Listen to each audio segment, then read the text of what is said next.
Donc, sans plus tarder, on pourrait aborder un peu une mise en contexte. On va parler d'une mise en contexte au début, parler un peu de comment tout ça est arrivé. Vous savez, on a eu une prise en charge graduelle des services de protection de la jeunesse depuis une trentaine d'années.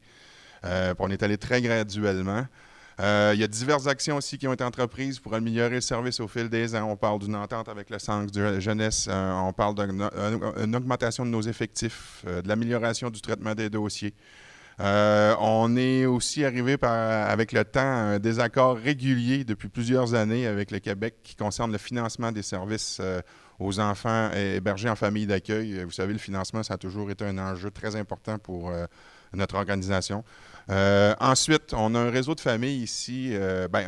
Ici à Meshwayat, c'est un peu à l'extérieur aussi. On a un réseau d'environ de 25 familles qui accueillent des jeunes, dont une quinzaine ici à Meshwayat. Il y a des efforts de recrutement constants. J'ai personnellement été moi-même un peu aux prises avec tous ces déboires-là. J'ai eu la charge d'une personne avec qui j'avais un lien filial il y a peut-être 2 ans. Puis j'ai vu un peu toutes les difficultés qu'on pouvait rencontrer à travers la PJ. C'est vraiment pas évident. Le manque de ressources, le manque de temps, le manque de familles d'accueil, c'est vraiment quelque chose qui nous a vraiment impacté ici à Meshwayat. Ensuite, ici dans la communauté, on a environ 59 jeunes qui sont hébergés actuellement en ressources de type familial.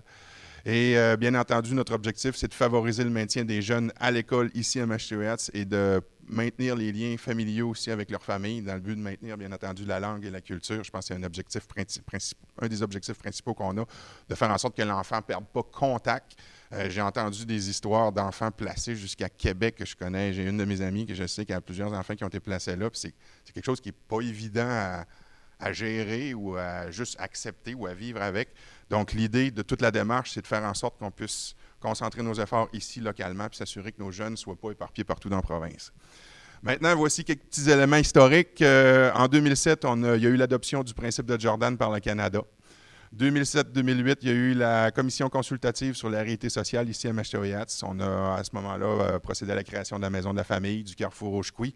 On a aussi ajouté un travailleur de rue et un organisateur communautaire. En 2016, il y a eu un important jugement du Tribunal canadien des droits de la personne qui ordonnait au Canada de cesser la pratique discriminatoire et de réformer le programme des services à l'enfance et à la famille des Premières Nations ici au Canada. En 2019, il y a eu l'ajout de l'unité de la protection de la jeunesse et de l'enfance et de la jeunesse au sein de la direction santé mieux-être collectif. En 2020, il y a eu l'adoption de la loi C-92 par le Canada qui confirme les compétences des Premières Nations pour les services à l'enfance et à la famille. En 2023, il y a eu aussi la mise en place d'une commission législative sur la protection de la jeunesse et c'est de ça dont on vient vous entretenir ce soir. Je m'excuse, je lis le document, mais je n'avais pas prévu que je remplacerais ce soir, donc j'ai de l'air un peu moins. Puis c'est un dossier qui n'est pas vraiment dans ma cour, qui est plus dans la cour à Karina. Donc c'est pour ça que je lis, là, je ne veux pas avoir de l'air trop nono de lire. Mais sans plus tarder, je vais laisser les vraies personnes qualifiées dans ce dossier-là, vous en parler un peu plus. Donc là, je vais céder la parole à Mme Daphné Drouin, Madame ou Mademoiselle Daphné Drouin, qui va nous parler beaucoup plus de tout le processus. Madame Drouin est avocate spécialisée en droit. Excusez, je veux juste être certain de ne pas. Elle est membre de la Nation des Mi'kmaq. Elle vient de Gaspé. Aussi, elle a accentué sa pratique de droit autochtone et constitutionnel. Elle exerce sa pratique plutôt en droit autochtone et constitutionnel, notamment sur des dossiers qui touchent l'autonomie gouvernementale des peuples autochtones en matière de protection de la jeunesse. Avant de devenir avocate, Mme Drouin a travaillé comme intervenante jeunesse. Elle a ainsi passé 4 ans au Nunavik où elle a travaillé pour la direction de la protection de la jeunesse. Bien entendu, là, elle va nous présenter toutes les perspectives qui entourent le projet de loi avec lequel on veut arriver et aussi le cadre juridique de la loi C-92 qui a été amenée par le Canada. Donc, Mme Drouin, je vous laisse la parole sans plus tarder. Vous allez voir, elle est pas mal plus intéressante que moi.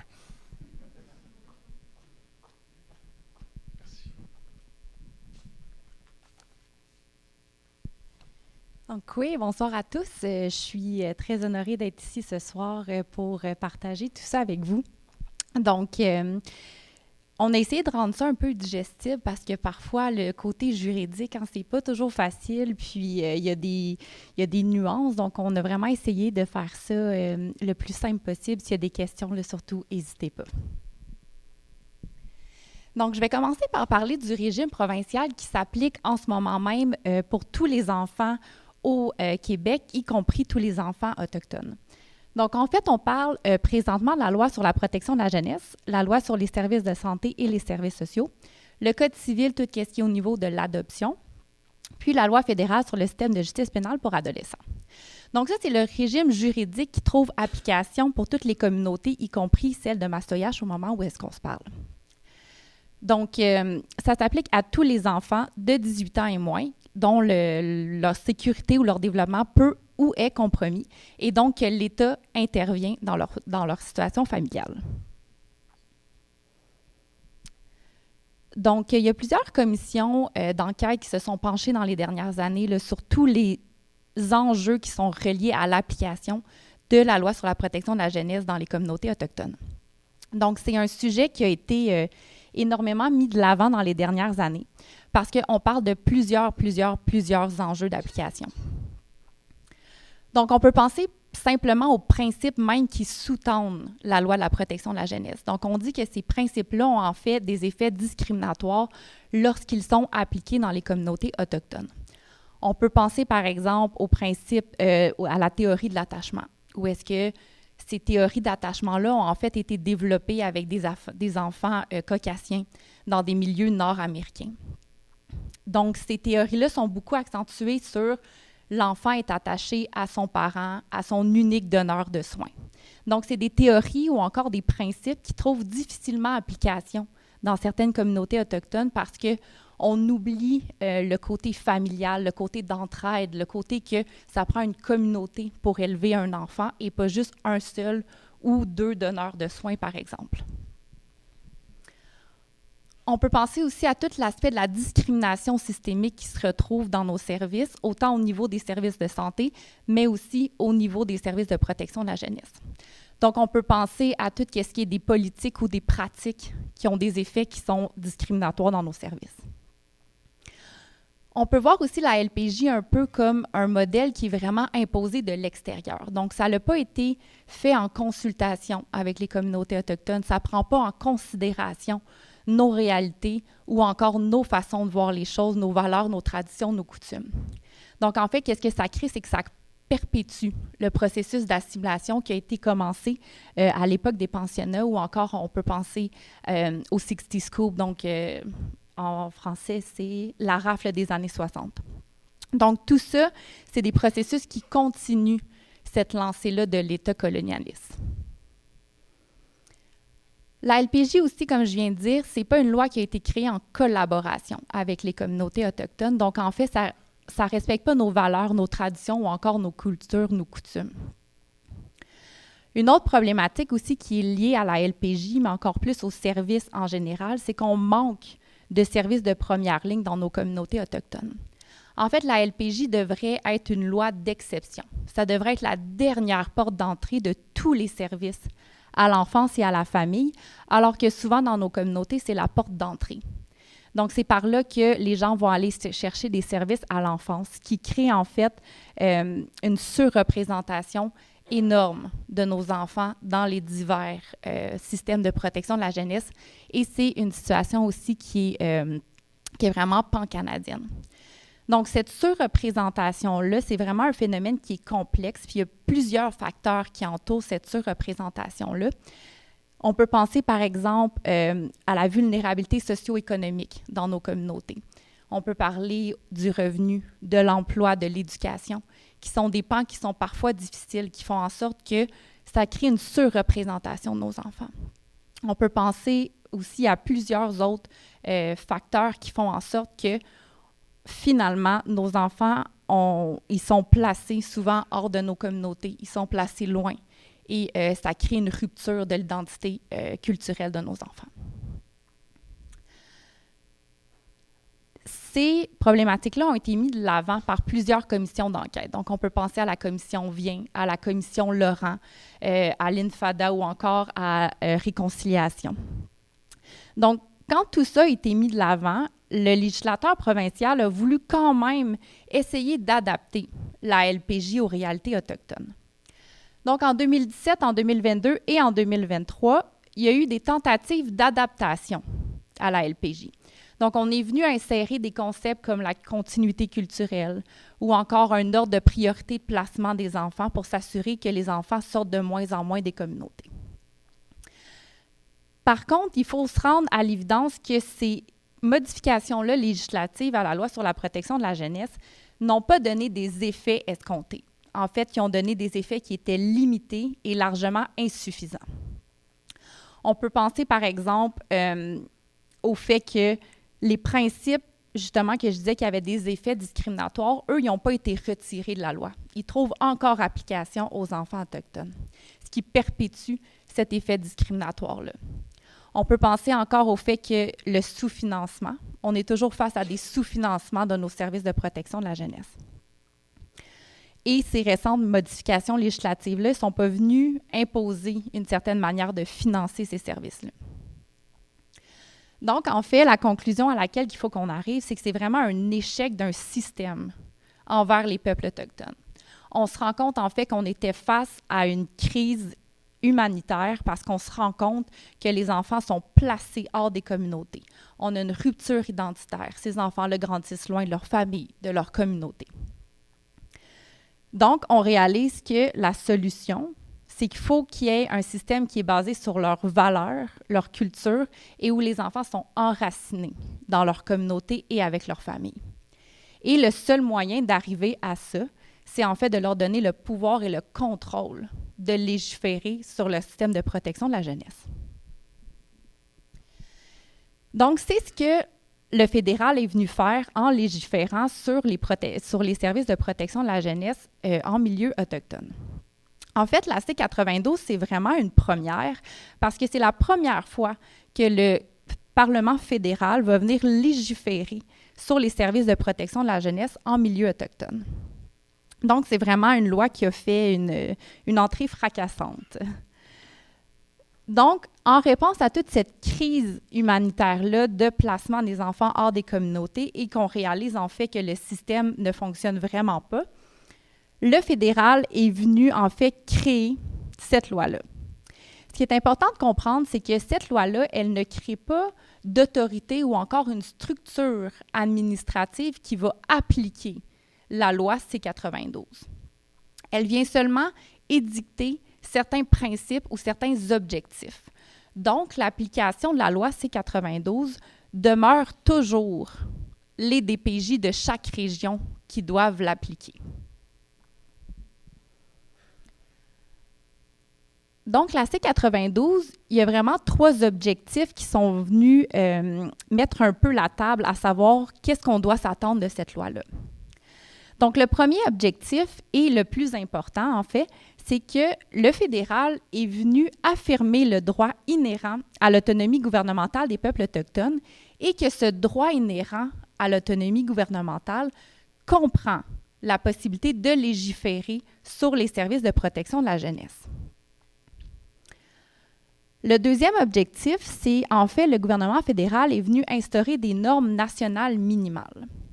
Quand on parle de normes nationales minimales, on peut penser à l'ordre de priorité de placement d'un enfant. Donc, le fédéral est venu dire aux différentes DPJ, si vous devez placer un enfant autochtone, vous devez suivre un ordre de priorité qu'on a instauré, avec le parent, avec la famille immédiate, avec quelqu'un de la communauté, avec quelqu'un de la nation, et après ça, vous pouvez le placer avec toute autre personne. Donc, on est venu un peu dire les normes minimales qu'on s'attend à tous les intervenants de la protection de la jeunesse au travers du Canada et ça trouve en fait aussi application au Québec. Donc, depuis le 1er janvier 2020, quand la loi est entrée en vigueur, tous les intervenants se doivent d'appliquer la C92 ainsi que les normes nationales minimales. Donc, j'ai parlé de l'ordre de placement, mais il y a aussi plusieurs autres normes nationales minimales. On peut penser, par exemple, norme nationale minimale, que le DPJ se doit de démontrer qu'il a fait des efforts raisonnables avant de placer un enfant. On peut penser aux principes qui ont été mis de l'avant aussi. Donc, il y a plusieurs normes minimales auxquelles on doit s'attendre des intervenants de la DPJ. Puis, finalement, le troisième objectif, le fédéral est venu contribuer à la mise en œuvre de la Déclaration des Nations unies sur les droits des peuples autochtones. Donc, il y a des droits qui sont super importants dans cette déclaration-là qu'on est venu mettre de l'avant avec la C92. On peut penser, par exemple, que les peuples autochtones, on a le droit de ne pas subir d'assimilation forcée. On a le droit d'avoir nos propres services selon nos valeurs. Puis, on a le droit également de diriger nos peuples. Il y a également 3 principes fondamentaux que la C92 est venue mettre de l'avant et qu'elle est venue décrire. Donc, l'intérêt de l'enfant autochtone, il y a vraiment un article qui vient un peu édicter qu'est-ce qu'on doit prendre en considération quand on se questionne sur le meilleur intérêt d'un enfant autochtone. Après ça, on parle de la continuité culturelle. Donc, on met également de l'avant que la DPJ, elle a l'obligation, lorsqu'elle intervient avec un enfant, de considérer sa continuité culturelle. Par continuité culturelle, on peut penser au fait que l'enfant se doit de grandir avec sa famille, dans sa culture, dans sa langue, dans sa tradition, dans sa façon de vivre. Puis finalement, le 3e principe qui est mis de l'avant, c'est l'égalité réelle. Quand on parle d'égalité réelle, on peut penser justement au principe de Jordan, où chaque enfant devrait toujours avoir le droit d'avoir la même chance ou les mêmes services, peu importe où il se trouve et peu importe quelle est son origine. Donc, en fait, cette loi-là, qu'est-ce que ça signifie vraiment pour vous aujourd'hui? C'est que ça vous permet d'adopter votre propre loi autochtone quant à vos services à l'enfance et à la famille. Ça vous permet de légiférer sur comment que vous voulez que vos services fonctionnent, comment vous voulez gérer l'application de votre loi, comment vous voyez la mise en œuvre de celle-ci. Et dans le fond, ça vous donne le contrôle total sur vos services à l'enfance et à la jeunesse. Donc, lorsque vous désirez aller de l'avant avec votre propre loi autochtone, vous avez la pleine liberté de légiférer selon ce que vous désirez et de votre manière de prendre soin de vos enfants. Donc, vous allez pouvoir légiférer selon vos coutumes, vos traditions, votre façon de voir les choses, votre façon de vivre, votre culture, vos valeurs, etc. Donc, ce qui fait du sens pour vous, puis qu'est-ce qui est important pour vous et pour vos enfants. Il y a seulement 3 petits aspects que la loi se doit de respecter. Donc, les articles 10 à 15 de la C92 qui sont en fait les normes minimales que je viens d'expliquer. Donc, l'ordre de priorité de placement, la priorité aux soins préventifs, aux soins prénataux. Donc, tout ça, on se doit de respecter ces critères-là dans la loi autochtone. Et on se doit aussi de respecter la loi canadienne sur les droits de la personne et la Charte des droits et libertés. Donc, évidemment, on a la pleine liberté de légiférer, mais on ne peut pas aller à l'encontre des droits des personnes qui sont reconnues au Canada. Donc, c'est vraiment les choses qu'on se doit de respecter, ou sinon, on a vraiment une pleine liberté de légiférer. Donc, on voit ici, avec ce graphique-là, un peu l'évolution juridique de la protection des enfants autochtones. Donc, vraiment, avant l'entrée en vigueur de la C92, la seule loi qui trouvait application, c'était la LPJ, puis la L4S, le Code civil, comme j'ai expliqué, mais la principale, c'est vraiment la LPJ. Donc, c'est elle qui gouvernait toutes les interventions, tout ce qui se passait, et ce, même dans nos communautés autochtones. Après ça, on a eu l'entrée en vigueur de la C92 en janvier 2020. Donc, cette loi-là, elle est venue coexister avec la LPJ. Donc, tous les intervenants de la protection de la jeunesse se doivent d'appliquer les lois en même temps depuis janvier 2020. Et le 3e graphique, et là, de plus en plus, on le voit, il y a des communautés qui font la mise en œuvre de leurs lois autochtones, ce qui fait un graphique où est-ce qu'on a vraiment les lois autochtones, la LPJ et la C92 qui vont coexister ensemble. Donc, de plus en plus, c'est vraiment le 3e graphique qu'on voit. Donc, il y a déjà plusieurs communautés qui ont entamé leur travail et déjà 8 communautés quand même qui ont déjà leur propre loi de protection de la jeunesse.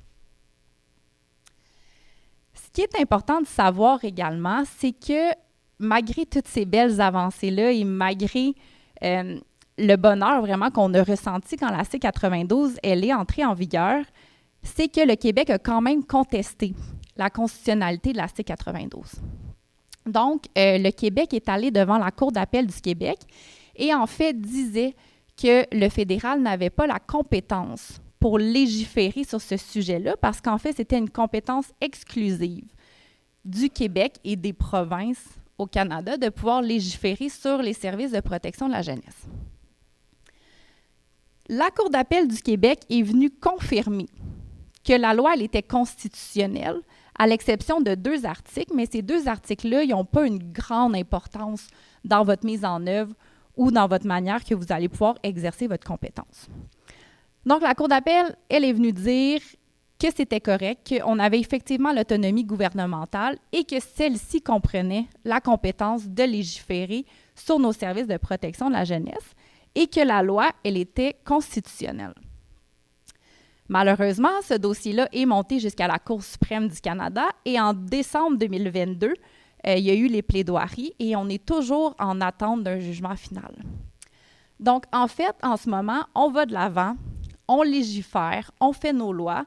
Par contre, c'est sûr qu'on a encore un petit peu une épée dans notre laisse au-dessus de la tête parce qu'on est toujours en attente du jugement de la Cour suprême qui va venir soit confirmer, infirmer ou nuancer qu'est-ce que la Cour d'appel du Québec est venue dire. Donc, je vais continuer en parlant brièvement des étapes pour arriver à avoir notre loi autochtone dans une communauté.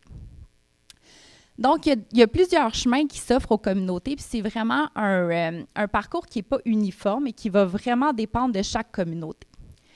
Évidemment, la première étape, c'est de faire un choix de vouloir exercer cette compétence-là.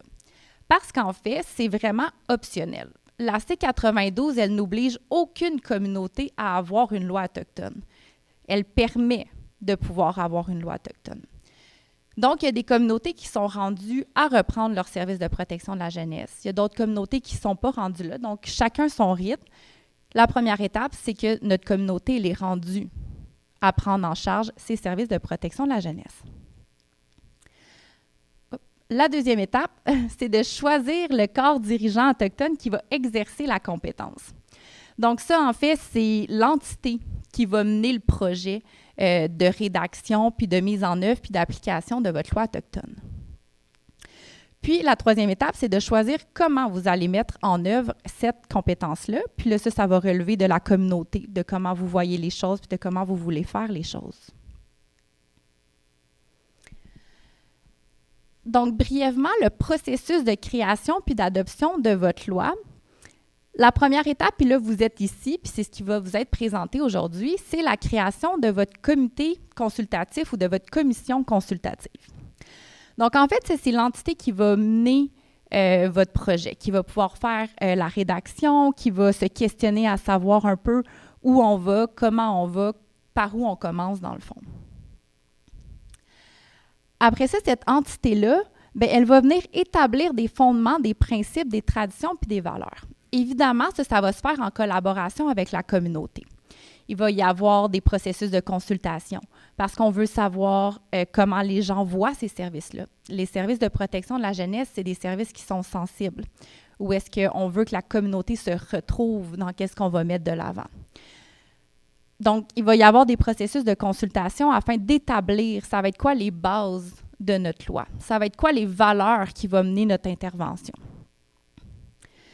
Une fois qu'on va avoir établi tous ces fondements-là, ces principes, ces traditions, ces valeurs, on va pouvoir se dire, maintenant, quelle entité va appliquer ces valeurs, ces traditions, cette façon de fonctionner-là? Donc, est-ce qu'on va trouver une entité à laquelle on va lui donner un nom? Puis ça va être cette institution-là qui va avoir des acteurs à l'intérieur qui vont agir, qui vont appliquer cette loi-là. Donc, encore une fois, ça va être à vous de déterminer un peu quelle entité qui va appliquer votre loi autochtone. Après qu'on ait établi tous vos fondements, vos principes, vos traditions, les processus, comment on voit tout comment ça va fonctionner, on va pouvoir rédiger votre loi selon ce que vous avez déterminé lors de toutes les consultations, puis tous les moments où vous avez été en mesure de pouvoir vous exprimer. Puis finalement, on va rédiger la loi. Évidemment, on va valider celle-ci. Donc, on va s'assurer que c'est en conformité avec tout ce qui a été dit, avec les consultations qui ont été menées, avec les gens qui avaient des choses à dire qu'on a pu écouter. Et évidemment, il va falloir que ça passe par un processus d'acceptation sociale, par exemple un référendum ou la manière que vous allez décider de vous assurer d'une acceptation sociale de votre communauté. Et finalement, ça va être la mise en œuvre. Donc, celle-ci va trouver application, puis elle va pouvoir vraiment s'appliquer à tous vos enfants.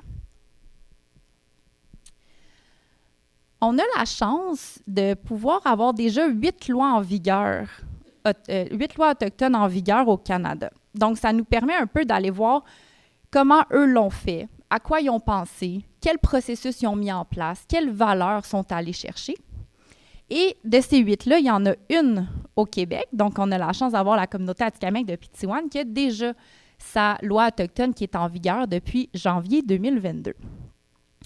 Donc, on en a vraiment dans toutes les provinces, Ontario, Saskatchewan, Alberta, Manitoba, Colombie-Britannique. Donc, vraiment, à partir de nous et l'Ouest, on peut avoir accès, donc c'est public, toutes ces lois-là sont publiques. Donc, on peut aller voir, on peut lire, on peut comprendre, on peut vraiment voir comment eux ont établi leur processus et comment ça fonctionne, leur service de protection de la jeunesse dans leur communauté. Donc, en ayant cette chance-là, on est capable de sortir quelques constats de ces lois-là et se donner des idées ou encore dire, bien, ça peut fonctionner, ça ne fonctionnera pas pour nous. C'est vraiment juste à titre indicatif qu'on a fait un peu le tour, puis on peut vous partager en fait les constats de ces 8 lois-là qui sont présentement en vigueur. Donc, on le rappelle, il n'y a pas de contenu légal obligatoire. Donc, vraiment, là, on peut en lire. Il y en a qui ont 10 pages, il y en a qui en ont 40, il y en a qui sont en détail, il y en a qui sont moins en détail. C'est vraiment relatif selon chaque communauté.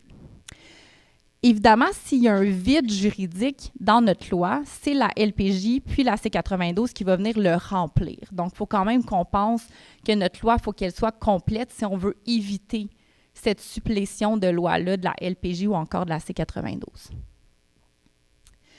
Ce qu'on voit beaucoup dans les lois, puis là, c'est sans exception les 8 lois longues, c'est vraiment une réaffirmation de votre droit inhérent à l'autonomie gouvernementale qui comprend la possibilité de légiférer sur vos services, puis on le réaffirme de façon adaptée à nous. Donc, il y en a qui mettent beaucoup l'emphase sur cette réaffirmation-là. Il y en a que c'est juste un paragraphe, mais dans toutes les lois, on vient vraiment réaffirmer que c'est un droit qu'on possède. Ce qui est vraiment intéressant aussi, c'est que sur les 8 lois, il y en a 7 qui se retirent carrément de la juridiction des tribunaux communs. Donc, en fait, par cette loi-là, par la C92, on a la possibilité de s'écarter complètement de la Cour du Québec. Donc, la Cour du Québec, elle perd compétence sur nos enfants. Et on peut se créer une instance X que vous pourrez choisir qui pourra entendre certains dossiers en cas de désaccord. Donc, on peut penser par contre, par exemple, dans le cas de Pitiwan, eux ont créé un conseil d'arbitrage. Donc, c'est vraiment des gens de la communauté, des aînés de la communauté qui vont entendre les situations quand il va y avoir des accords. Il y a d'autres communautés qui ont opté pour appeler ça, il y en a un, c'est des Women Tribunal. Fait que c'est des femmes aînées de la communauté qui entendent les dossiers. Donc, c'est vraiment libre à vous de définir l'entité, mais on voit vraiment une tendance très, très forte à vouloir se retirer de la juridiction des tribunaux. Ce qu'on remarque beaucoup, c'est vraiment qu'on recherche un consentement puis un consensus dans l'intervention.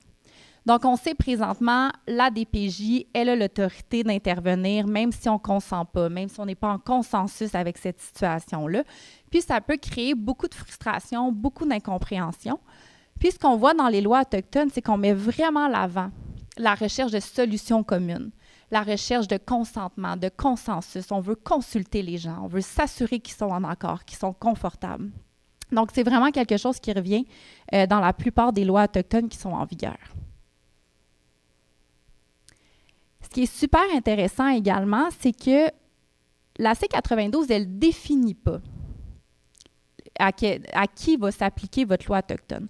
C'est vraiment à vous de définir à qui va s'appliquer votre loi autochtone. Donc, toutes les lois en vigueur présentement s'appliquent à tous les enfants qui sont membres, ceux qui habitent sur communauté ou hors communauté, peu importe, si tu es membre de la communauté, la loi s'applique à toi. Donc, ce que ça vient créer, c'est que ça vient créer une loi qui a une application pan-canadienne. Parce que même s'il y a un enfant de Macheteuillage qui se retrouve, par exemple, au Manitoba, bien, en fait, ça serait la loi, ça serait votre loi autochtone qui trouverait application parce que cet enfant-là, il est membre de votre communauté. Ce qu'on peut voir aussi, c'est que majoritairement, il y a reprise des lignes, des grandes lignes et des grands concepts de la C92, mais ceux-ci sont vraiment adaptés à les valeurs ou encore la coutume ou la tradition de la communauté. Donc, on reprend le concept de l'égalité réelle, le concept du meilleur intérêt de l'enfant ou le concept encore qui sont marquants dans la C92 ou la LPJ, mais on les adapte à la communauté. Quelque chose qui est très important aussi puis qui a été beaucoup critiqué en milieu autochtone, c'est les délais de placement. Les délais de placement, en fait, font en sorte qu'après un certain nombre de temps, il faut qu'il y ait un plan permanent pour l'enfant, donc un placement à majorité. Ou encore, on doit décider de l'avenir de l'enfant dans un délai qui est fixé par la loi. Ça a créé beaucoup de remous dans les communautés autochtones parce que l'application, elle était difficile pour diverses raisons. Parce que les traumas sont plus longs à guérir, parce qu'il y a moins de services de première ligne, on a accès à moins de services, c'est plus long, c'est plus difficile. Donc, on voit vraiment dans les lois actuelles qu'en fait, on n'en fait pas mention. C'est vraiment un concept qui a été écarté pour l'instant. Puis, on voit vraiment que les lois sont adaptées à la réalité, aux besoins des membres. On voit vraiment que ça a été fait là, en collaboration avec les communautés. Donc, brièvement, si je veux, c'est les principes et les valeurs qu'on peut retrouver actuellement dans les diverses lois qui sont en vigueur.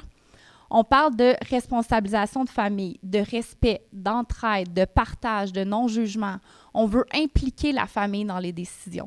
Donc, tout l'aspect qui est ultra confidentiel actuellement de la protection de la jeunesse, où on ne peut pas parler à personne qui n'est pas papa, maman, l'enfant, on écarte ce concept-là. On veut pouvoir impliquer la famille élargie, les grands-parents, les gens qui sont significatifs pour l'enfant. Donc, on veut vraiment s'assurer toutes les personnes qui sont importantes auprès de l'enfant puissent avoir un mot à dire sur la situation de l'enfant et puissent leur amener l'aide qu'ils ont besoin s'ils sont en mesure de le faire. On veut aussi ramener les intervenants vraiment à des collaborateurs. On veut les enlever du piédestal un peu que la loi les met, où ils agissent un peu à titre d'experts. C'est eux qui connaissent la loi, c'est eux qui connaissent la situation. Donc, ils prennent des décisions un peu en experts. On veut enlever ça, on veut les amener comme des collaborateurs, on veut qu'ils nous écoutent, on veut participer aux solutions avec la famille et avec les intervenants. Donc, encore une fois, les différentes lois autochtones donnent des définitions un peu comme je l'ai dit. Donc, on vient vraiment mettre à notre main tout ce que les autres lois peuvent dire.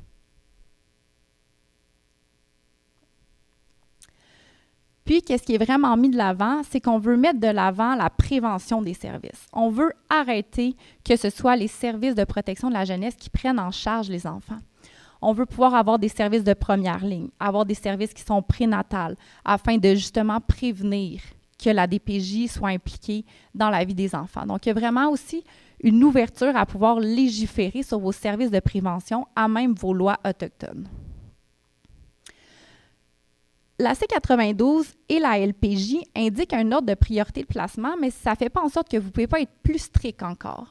Donc, tout ce que la C92 indique, vous avez le devoir de respecter ce qui est là, mais ça ne veut pas dire que vous ne pouvez pas aller plus loin. Donc, vous pouvez avoir un ordre de priorité qui est plus restrictif.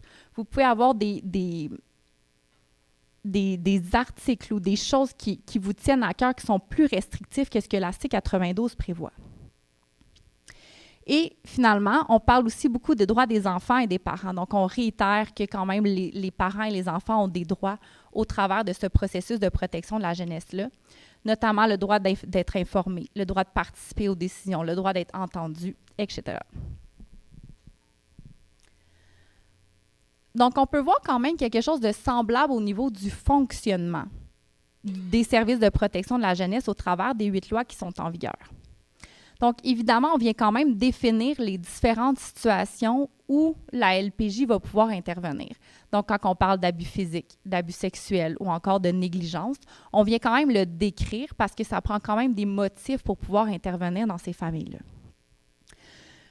Donc, on a vraiment des fonctionnements qui sont semblables. Donc, les situations, on a un signalement, on a une enquête, on a une implication. Puis, on a la possibilité de prendre différentes mesures au courant de l'intervention pour s'assurer de la protection et de la sécurité de l'enfant. Par contre, les façons de fonctionner vont être très différentes de ce qu'on a dans la LPJ actuellement. On va avoir des usages de rituels, donc des séjours en territoire, parce qu'en ce moment, il y a certaines DPJ qui ne vont pas voir ça, par exemple, des séjours en territoire, comme un moyen que le parent va nécessairement prendre pour adresser sa situation. Donc, ça reste quand même litigieux dans certains dossiers, mais là, on vient vraiment dire, bien, nous, nos manières de guérir, ça peut être, par exemple, des séjours en territoire. Ça peut être des thérapies qu'on considère avec des aînés, qui sont des thérapies qui répondent à nos besoins. On vient prioriser des solutions qui proviennent de la société, de la communauté. Donc, on veut vraiment que ça parte de notre communauté. C'est nos solutions, ça nous appartient, c'est nos enfants. On veut éviter la judiciarisation et on veut évidemment s'assurer que les décisions sont prises avec la famille au complet, avec tous les gens qui sont importants. Donc, la définition de famille, ce n'est pas la même que la définition alloctone. On peut penser à tout le monde qui est important pour l'enfant au sein même de sa communauté, ont le droit de participer à ces décisions-là. Et finalement, on voit vraiment des structures de fonctionnement qui sont différentes. Donc, on voit beaucoup des conseils de famille, des conseils d'aînés qui vont participer aux décisions, auxquelles on peut s'asseoir avec eux, avoir leur vision, leurs solutions. Donc, on implique vraiment tout le monde autour et on a vraiment des structures qui sont complètement différentes que ce que la loi de la protection de la jeunesse, présentement, elle prévoit. Donc, ça fait le tour pour moi. En bref, si je peux résumer là, en 30 secondes, là, c'est que la C92, elle nous permet de pouvoir légiférer sur nos propres services de protection de la jeunesse selon ce que vous voulez et selon ce qui répond à vos besoins. Donc, c'est vraiment un beau dossier. C'est vraiment le fun que vous soyez rendu là et que vous preniez ça en charge. C'est vraiment numéro 1. Merci.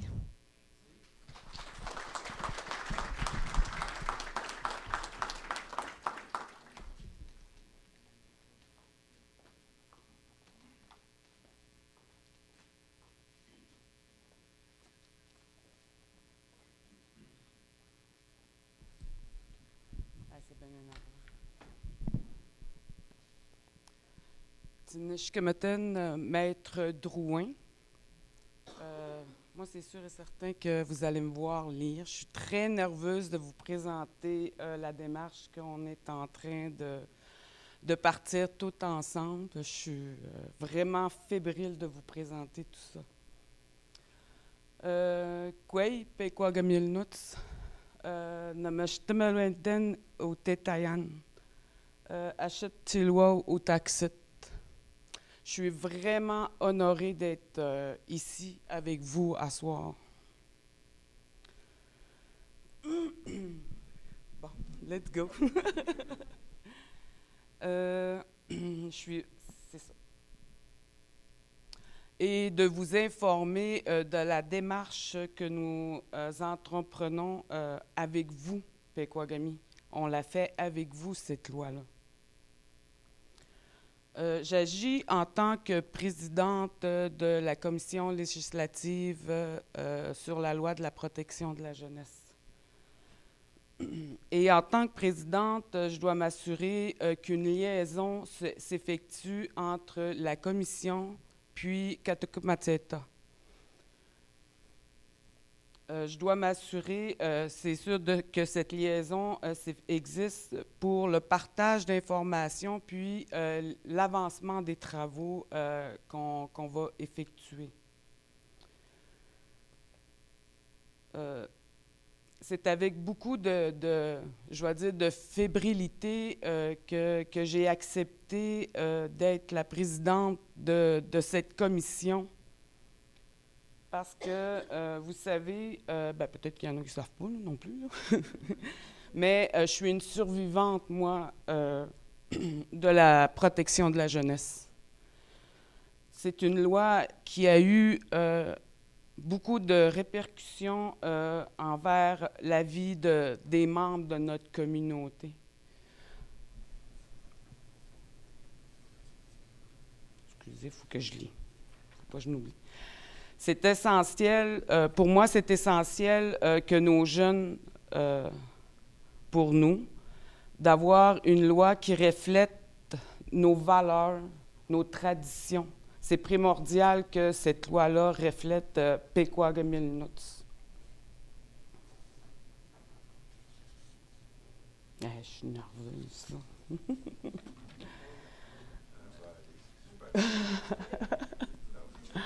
J'haïssais, quand j'allais à l'école, les exposés orales, moi. Parce qu'habituellement, je bégaye. Là, je me force pour pas bégayer. Le 24 août dernier, on a fait le dévoilement via la page Facebook de Pequawamilnuts-Tequaken de la commission législative sur la loi de la protection de la jeunesse. Ce soir, j'aimerais vous les présenter en vrai. Fait que, quand je vais nommer leur nom, je vais les inviter à venir se mettre près de moi pour que vous puissiez voir les commissaires. Donc, c'est sûr, il y a moi, Karina Dominique. Attendez que tout le monde soit là. Il y a que moi, c'est sûr, comme j'ai présenté tantôt, je vais agir en tant que présidente. Il y a mon collègue Jonathan Germain, élu, mais qui va agir en tant que vice-président dans la commission. On a Mme Guylaine Gill, directrice générale de Pequawamilnuts-Tequaken. Mme Véronique Larouche, directrice santé mieux-être collective. Bibiane Courtois, représentante de la communauté.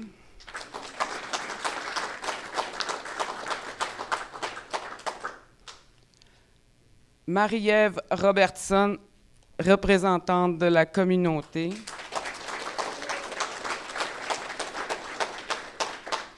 Mac Stacy Bosson, représentant de la communauté.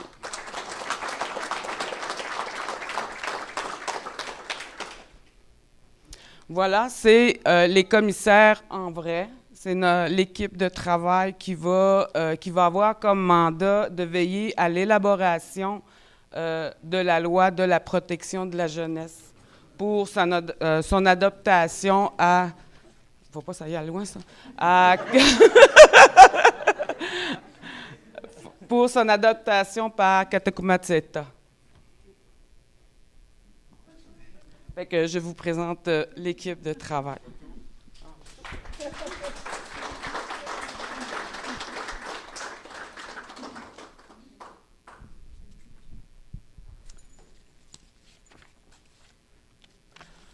Nous, attendez.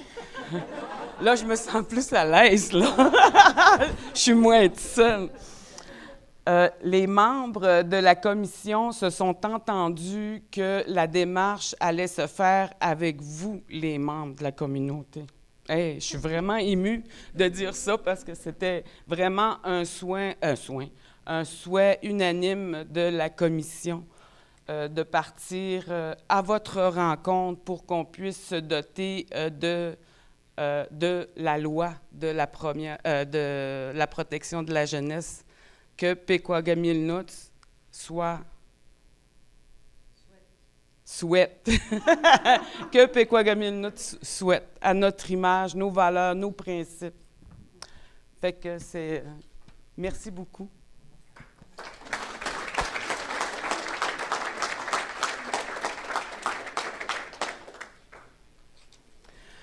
Durant la démarche, moi, puis les membres de l'équipe, on trouvait important que c'était essentiel, c'était non négociable que le Nilwewen soit présent durant toute la démarche. Fait que c'est avec honneur que vraiment honneur que je vous présente nos deux locutrices, Madame Monique Véraud.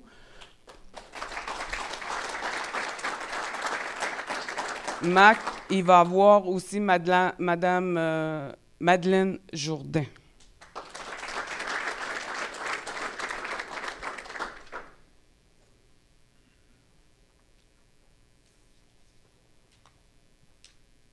Sur rendu à la démarche de la consultation. Non, le calendrier, c'est vrai.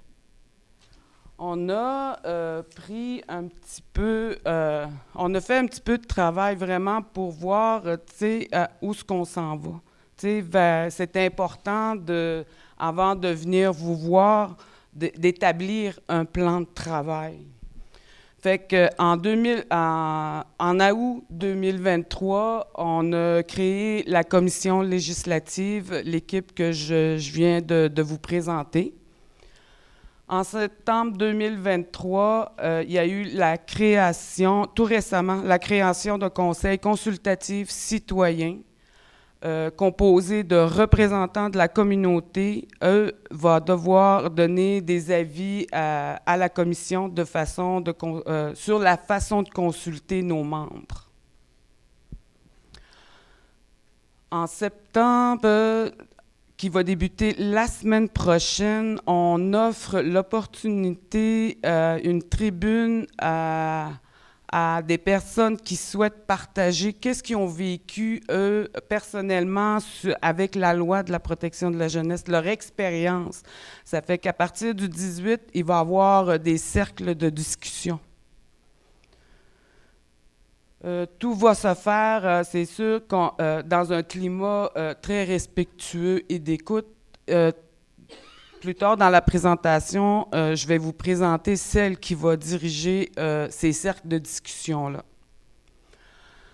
Octobre à décembre 2023, on s'en va faire des discussions communautaires. On s'en va à la communauté, on va faire des discussions, des échanges ouverts. On va vraiment... le but, ça va être pour documenter les enjeux qu'on a. Voir les principes, nos valeurs pour notre Première Nation. Puis, avec ça, il va y avoir possibilité aussi de déposer des mémoires. Tu sais, ceux-là qui veulent déposer des mémoires ou ceux qui ne désirent pas venir à des cercles de discussion, s'ils veulent que ce soit plus intime, ben on est ouvert à ça. Que ce soit un échange familial, juste le groupe familial, ben on est ouvert à aller à leur rencontre. 2024, la rédaction du projet de loi. La commission législative va rédiger une première version de ce projet de loi-là sur la protection de la jeunesse de notre Première Nation. En automne 2024, on va faire des consultations. On va aller présenter le projet de loi. Puis, après ça, on va revenir pour faire, s'il y a lieu, des modifications, des ajustements. Début 2025, on va à approbation par Katakumatseta. Il va précéder à l'approbation du projet de loi, puis l'officialiser pour la tenue d'un référendum. Printemps 2025, on va tenir un référendum. Ça fait que la communauté va décider si oui ou non, il approuve le projet de loi qui va être créé pour notre Première Nation. Du 30 au 4 septembre, on a eu une ouverture, pas une ouverture, une mise en candidature pour le comité consultatif citoyen. Nous avons, à ma grande surprise, puis à notre grande surprise, les commissaires, on a eu beaucoup de candidats. Peux-tu prendre une gorgée? On a eu beaucoup de candidats, puis le choix, c'était, honnêtement, là, c'était, on avait beaucoup de diversité, de qualité concernant les personnes qui avaient déposé leur candidature. Puis, suite au grand nombre, au début, on devait en choisir 5. Puis, après échange avec les commissaires, on s'est entendu de proposer à Katakumatieta de monter à 7. Parce qu'on ne peut pas savoir, des fois, il y en a 1, 2 qui ne peut pas venir pour une rencontre, puis, pour avoir vraiment un bon groupe. Fait qu'on a proposé à Katakumatieta de monter à 7, qui, eux autres, ont accepté.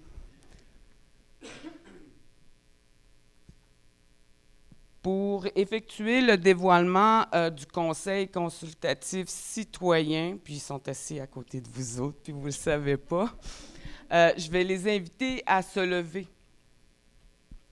lorsque je vais nommer leur nom. Mais elle n'est pas là.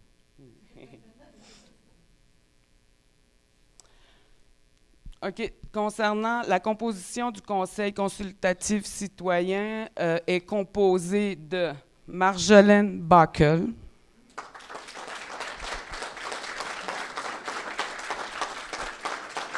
Sean Dominique, Stéphanie Dominique, Anna Langlais, Linda Murray, Aïka Raphaël et Marlène Simion.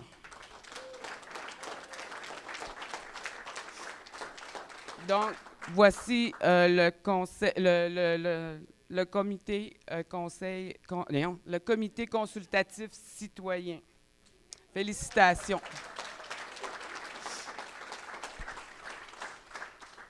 Le mandat du comité citoyen, c'est donner des avis à la commission législative sur la consultation des Pequawamilnuts, puis sur le contenu de la loi de la protection de la jeunesse. Puis ce soir, je leur donne leur premier mandat. Non, leur deuxième, parce que tantôt j'en ai donné un en cachette. Non, je demande à la commission, la commission demande à ce qu'ils réfléchissent à un autre nom pour la loi, afin qu'elle reflète davantage qui nous sommes, nous, Pequawamilnuts. Fait que voilà votre premier mandat. C'est à vous.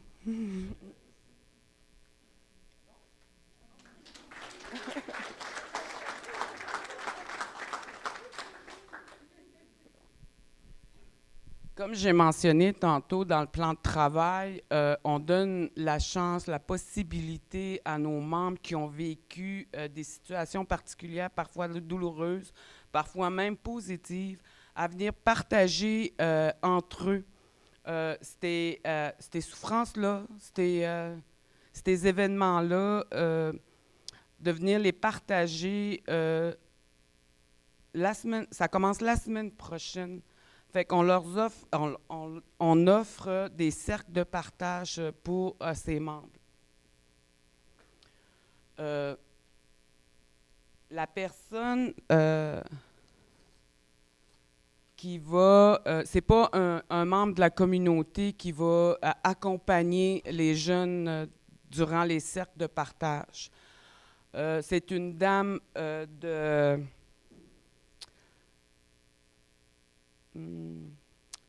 elle se nomme Jeanne-Marie Rigura, une Québécoise d'origine Rwanda. Elle est professeure à l'Université du Québec à Rimouski.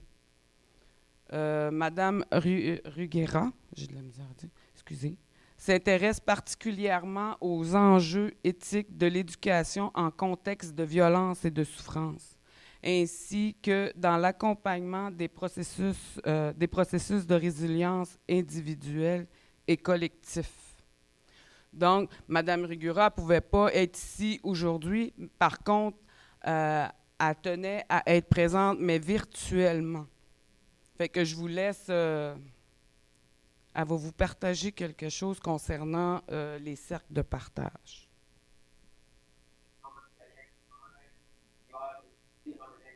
C'est à moi la parole, Karina.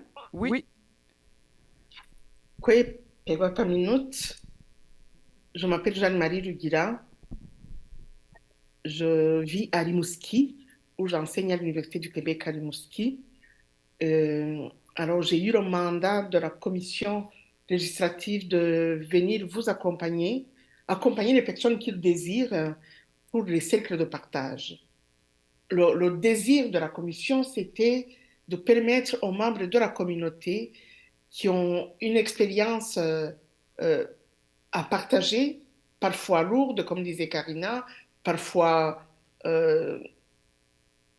positive, mais ce qu'on voulait, c'est ouvrir un espace où les personnes peuvent se rencontrer et partager ce qu'ils ont vécu. Et on a pensé avoir des groupes, tantôt des groupes de personnes qui ont vécu eux-mêmes l'expérience comme enfants, qui ont été placés, qui ont vécu dans leur enfance l'expérience de la protection de la jeunesse. Qu'est-ce qu'ils ont à dire, ces gens-là? Souvent, ce sont des expériences qu'on vit tout seul et on reste tout seul avec ça, parfois avec des choses sur le cœur. Et ce serait important de sentir qu'on n'est pas seul, qu'on est des milliers à avoir vécu ça et que, en partageant puis en se solidarisant avec les membres de notre communauté, quelque chose peut s'alléger et préparer la route pour la loi que vous voulez vous donner. Alors, on pourrait avoir des enfants qui ont vécu ça, mais des familles aussi, des parents qui ont connu la protection de la jeunesse parce qu'on est là enlever les enfants pour une raison ou une autre. On sait très bien que quand des choses comme ça arrivent dans une famille, ça arrive pas seulement à une personne, ça arrive à tout un système, ça arrive à toute la famille.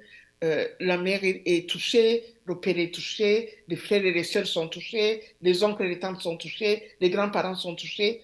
C'est quelque chose qui arrive à toute la communauté, c'est quelque chose qui arrive à toute la famille. Et des fois, ces expériences n'ont pas de place pour se déposer et pour se partager. On a pensé aussi à des familles d'accueil, à toutes les personnes de la proximité de l'enfant qui ont accueilli ces enfants-là et qui ont eu affaire avec la protection de la jeunesse du côté des accueillants, pas du côté de ceux qui perdent leurs enfants. Et aussi notre expérience qui est définitivement importante pour la personne qui le vit et pour sa famille et pour son environnement. Ça aussi, ce serait une bonne idée de trouver des moments pour venir échanger avec vous, entre vous, accompagnés par nous. Donc, il y a des parents dont un enfant a été placé, il y a, excusez-moi, il y a les familles d'accueil, mais on a pensé aussi ouvrir des espaces où tout le monde pourrait venir sans avoir été spécifiquement un enfant qui a été placé ou un parent dont un enfant a été placé ou une famille d'accueil. S'il y a d'autres membres de la communauté qui ont envie de partager quelque chose de leur expérience, de ce que ça leur a fait vivre, de voir ça dans leur environnement, ça aussi, vous avez de l'espace pour le faire. Nous avons donc toute la semaine prochaine pour faire ça. On a le 18, on va rencontrer le conseil consultatif, mais le 19, c'est ouvert à l'agora du musée à partir de 13h30. C'est ouvert à tous et toutes. Mardi le 19, à partir de 18h, encore une fois à l'agora du musée, on peut accueillir les parents dont un enfant a été placé. Il y en a parmi vous qui sont déjà là, mais il y en a peut-être qui ne sont pas dans la salle. Si vous pouvez leur en parler, vous êtes les bienvenus. Parfois, c'est une expérience qui a été ouverte, qui n'a pas été fermée, et c'est vraiment soignant pour les personnes et pour la communauté et pour la famille d'avoir un espace où on peut ensemble se déposer, accueillir ça, puis avancer. le 20, le 20 septembre à 13h30, au pavillon du site Ouachachit, c'est pour les familles d'accueil à 13h30 dans l'après-midi. Alors qu'à 18h, ça va être pour les personnes ayant été placées dans leur enfance, comme je disais. On va voir, selon les personnes qui veulent venir nous rencontrer, si le 21, il y a encore de la place. Il y a encore de la place pour accueillir encore les autres membres de la communauté qui sont d'intérêts confondus. On pourrait les accueillir le 21. Je vais être avec ma collègue et amie Diane Léger, que j'invite à ouvrir sa caméra pour que vous puissiez la voir. Je vais lui laisser 2 minutes pour qu'elle se présente, puis qu'ensemble, on puisse répondre à vos questions si vous avez des questions sur comment on va fonctionner. Ce que vous devrez, ce qu'on pourrait dire peut-être à ce moment-ci, c'est que c'est une expérience humaine, une expérience humanisante, simple, où on échange sur nos expériences. On n'a pas besoin d'être un expert, on n'a pas besoin d'être un professionnel, on n'a pas besoin d'utiliser des mots compliqués. On a juste besoin d'avoir un espace sécuritaire où il y a du monde bienveillant qui écoute et accueille notre expérience comme elle est. On croit que cette expérience-là, une fois qu'elle est partagée, elle participe à la guérison collective. Je laisse la parole à ma collègue. Jeanne-Marie Coué, je m'appelle Diane Léger, je suis professeure moi aussi avec Jeanne-Marie en psychosociologie à l'Université du Québec à Rimouski. Je suis très touchée depuis le début de la présentation. Je suis honorée aussi d'être là dans cette démarche-là de reprise de reprise de pouvoir, puis de reprise de parole, puis de reprise de création de comment on veut faire les choses ensemble. Moi, s'il y a une chose qui me touche dans la vie, sur laquelle je travaille tout le temps, c'est comment aller chercher la connaissance unique qu'il y a à l'intérieur de chaque personne, parce que cette connaissance-là peut contribuer pour elle-même, mais pour toute sa communauté aussi. Puis pour moi, ce cercle de partage-là, c'est ça que ça symbolise, de pouvoir être là pour écouter, accueillir, reconnaître, mettre en valeur l'expérience de chacun, qu'elle puisse être nommée, puis qu'on puisse créer quelque chose qui va être à notre image après, à partir de cette expérience-là vécue par les personnes de la communauté. Donc, je suis très heureuse de pouvoir venir avec Jeanne-Marie la semaine prochaine pour participer, puis pour tenir les cercles, puis accueillir toute cette information-là précieuse, puis pouvoir la redonner ensuite à la commission qui va continuer à travailler avec ces informations-là et créer avec vous quelque chose de neuf à votre image. J'ai hâte de vous rencontrer. Je vous vois pas, fait que là, je sais pas vraiment à qui je parle, mais j'ai bien hâte d'être... Ah, merci! Ça fait du bien. Voilà, si vous avez des questions, on est là.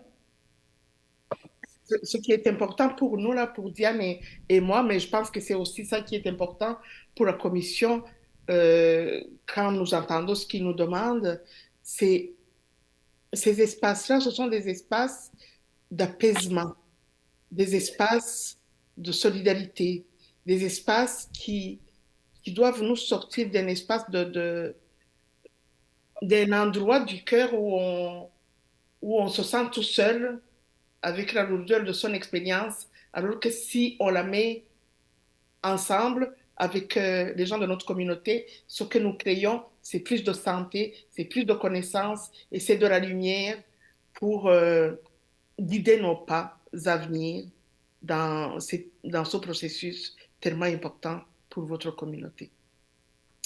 On est très heureuse d'être avec vous dans ce processus-là et je vous remercie infiniment pour votre confiance. Nous restons là s'il y a des questions. Merci Jeanne-Marie et Diane. Merci beaucoup. Donc, je ne relirai pas les cercles de partage, le calendrier de cercles de partage, comme Madame Jeanne-Marie l'a mentionné. Mais je tiens à mentionner que l'importance pour moi de donner la tribune de cercle de partage avant d'amorcer les discussions communautaires, je pense que elle a son importance dans le cheminement qu'on s'apprête à faire. On est rendu à la période de questions. Ah oui, durant les cercles de partage, excusez-moi, dans les cercles de partage, j'aimerais vous mentionner qu'il va y avoir, moi, en début, juste pour mettre la table, je vais dire ça comme ça, il va y avoir un commissaire de membres de la communauté, de la population, puis un comité citoyen qui va participer au cercle de partage avec les membres de la communauté. Karina, C'est quoi? Oui. peut-être ajouter qu'on va avoir un interprète pour les locutrices qui ont des choses à dire, puis pour nous aider à communiquer comme on veut dans la langue qu'on souhaite. Effectivement, comme Madame Marie-Jeanne, non, Jeanne-Marie, je le savais que j'allais le dire. Jeanne-Marie, il va avoir la possibilité d'avoir une interprète, comme je vous les ai présentés tout à l'heure, Monique et Madeleine Jourdain. Fait que si vous avez... on prendrait un petit 5 minutes. Ça vous intéresse-tu? Oui, en tout cas.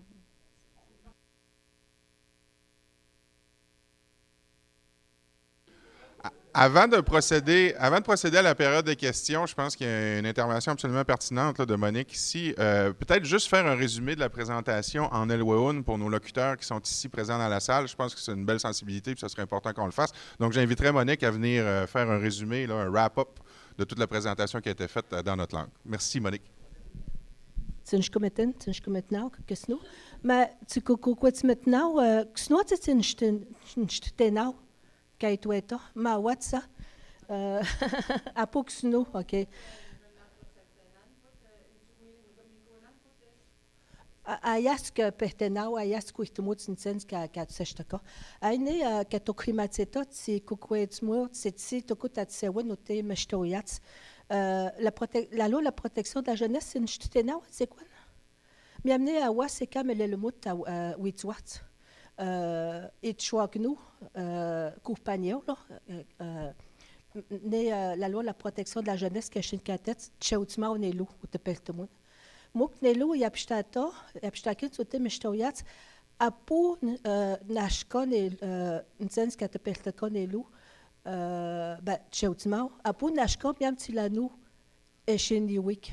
Fait que né awas, miam et chklaken, aïs maké, miam ou te m'chtoyat, chklaken ke, a pou waptek titeni ou nous ou chamne ekone mak ou tutaken tila nous te perte mon nous teti maki e ka a pou que tu oui oui teman muk a shkut que waptenau a ishket teti tokut teti tout muk tila nous te perte mon nous teti ne awas ما كي أبوتكو تشكلاكنت تيلوات كويتناو إنسانس كي كويلاكنتو كوتناكنتو نتسيبي كوك منوت وتش تك بشتدموت كي وتايمونواو تتسين إنسانس تتسا واسط إيكا مت بايتواني إيكا كمل الموتولو تتسين تاوتستو إمل الموتو تي مشتويات Pamelwalu te meshtawiat stato muk ekoneti mamu wihtakens que tu n'as pas sewen ekonat sewen et toi tu me n'ch'tena abshishta et que maintenant on m'écoutait kachkan wishameut ou te washasset wisha n'sens ka kunel makento ka wasiuto. Okay, dans des familles d'accueil, caché une catette, mais qui au Kaumao, qui au Taumao, qui a Kunel Macinto ou toi 6 mois, maqué né les familles d'accueil de tipets, oui, quand caïché test quoi, oui, loi. Maqué ça couicoute n'est lou nan couten, n'est lou la loi de la protection de la jeunesse là. Tant caïche pumpelta, mais que tukchinet que certainement et que mac, t'es oui techné, pekok meulnou, pescatiche kaimenanu. Écoutez, c'est quoi l'eau à Quicot, c'est quoi l'eau tant qu'à Échipimpelt, n'est l'eau la loi de la protection de la jeunesse. Là. Mais Ashko, une Quictenan, Ashko, tu connais Tenan, tu connais Tenan, on est à tous ces wins, c'est tout à quinze. Après, je suis tout une Tenan. Ok, écoute. Tu connais tout Tenan?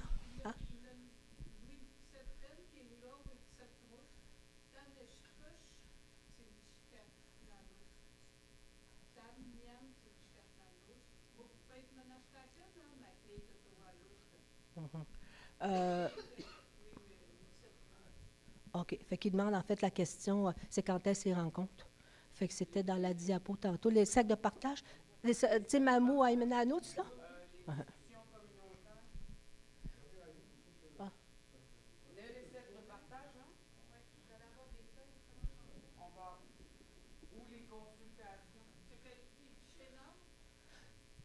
Il va-tu avoir un envoi par la poste où tout le monde va recevoir ça?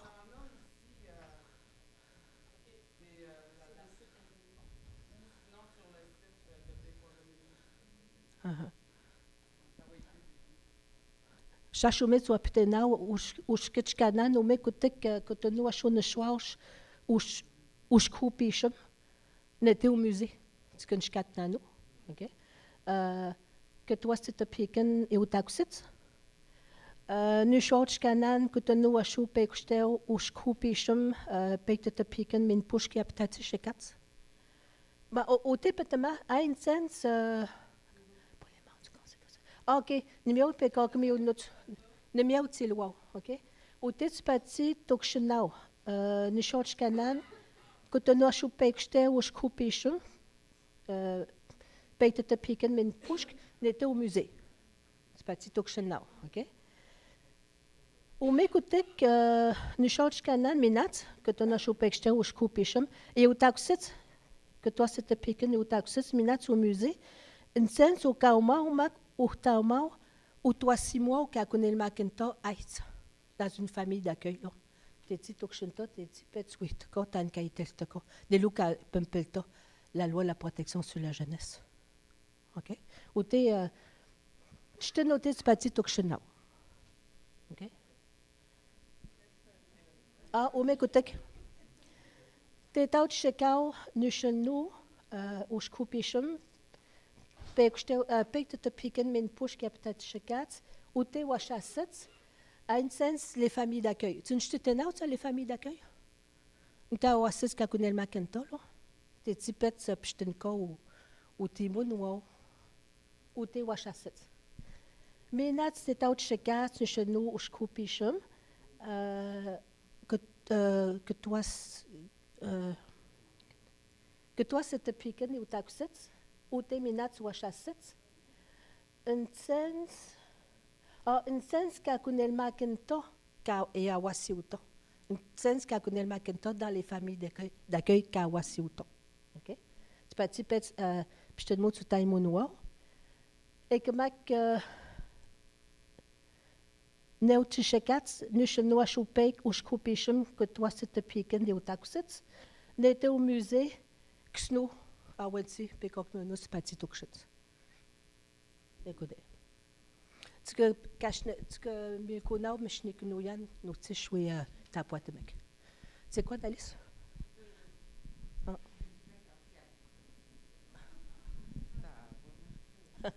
Quoi, Alice Germaine, je suis Kemako, dans mes nez, c'est une chicane dans nous tiches nez. Skat na no. Tot selma wawat awanti tet awanti wishamoe. Nje awasat ka chiklaganda mama ke maknte o kaum nte ka chiklaganda de aisla. Tot awanti ndo matan lo tante shito to mek. Tizin to mekut. Understand? Okay. La question est comment faire pour rejoindre les gens qui sont dans les diverses catégories, les familles d'accueil qui sont appelées à cette date-là, les personnes qui ont été placées dans leur enfance. Comment est-ce qu'on peut aller chercher ces gens-là pour qu'ils puissent savoir l'information, pour qu'ils puissent venir participer au cercle de partage?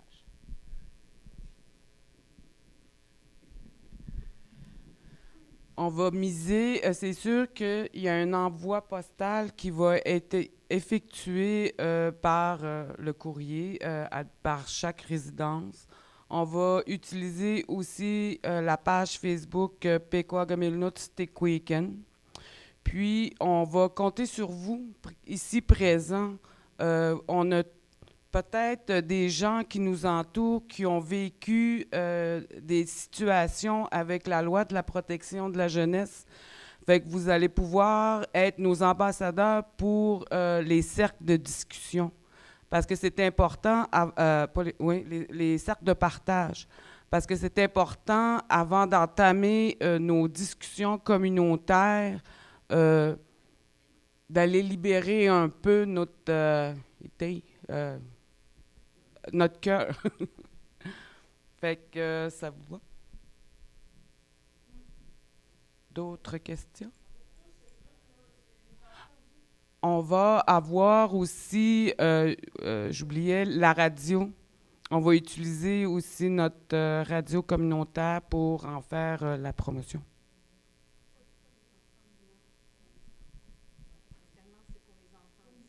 Pour répondre à la question d'entendre les tout jeunes, on n'est pas... je vais dire ça comme ça, c'est un petit peu compliqué considérant la situation, mais on invite les parents à venir verbaliser s'ils ont entendu des situations émises par leur enfant, de venir les partager durant le cercle de discussion. Ah, excusez-moi, je reste debout.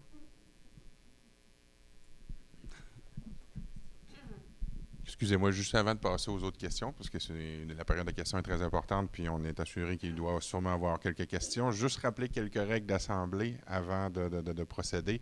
La première, c'est de faire comme Alice a fait tantôt, se lever, aller au micro, se nommer, parce que la rencontre est enregistrée. Donc, on veut savoir qui vient poser les questions. C'est uniquement pour des raisons de diffusion, là. J'imagine que cette rencontre-là est rediffusée après ça sur nos médias sociaux, si je le crois bien. Donc, c'est la raison pour laquelle on invite les gens à se nommer. Aussi, bien entendu, avoir des interventions qui sont concises. On essaye de ne pas dépasser une durée d'intervention de plus de 3 minutes pour donner la chance à tout le monde de pouvoir s'exprimer. Pour le reste, on vous invite à poser vos questions. Vous êtes les bienvenus. Je repasse le micro à ma collègue. Merci.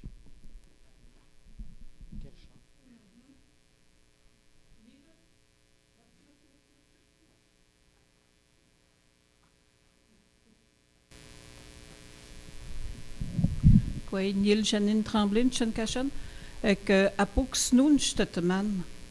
Nash put sa pun stetman. Ne oshkut c'est otmek.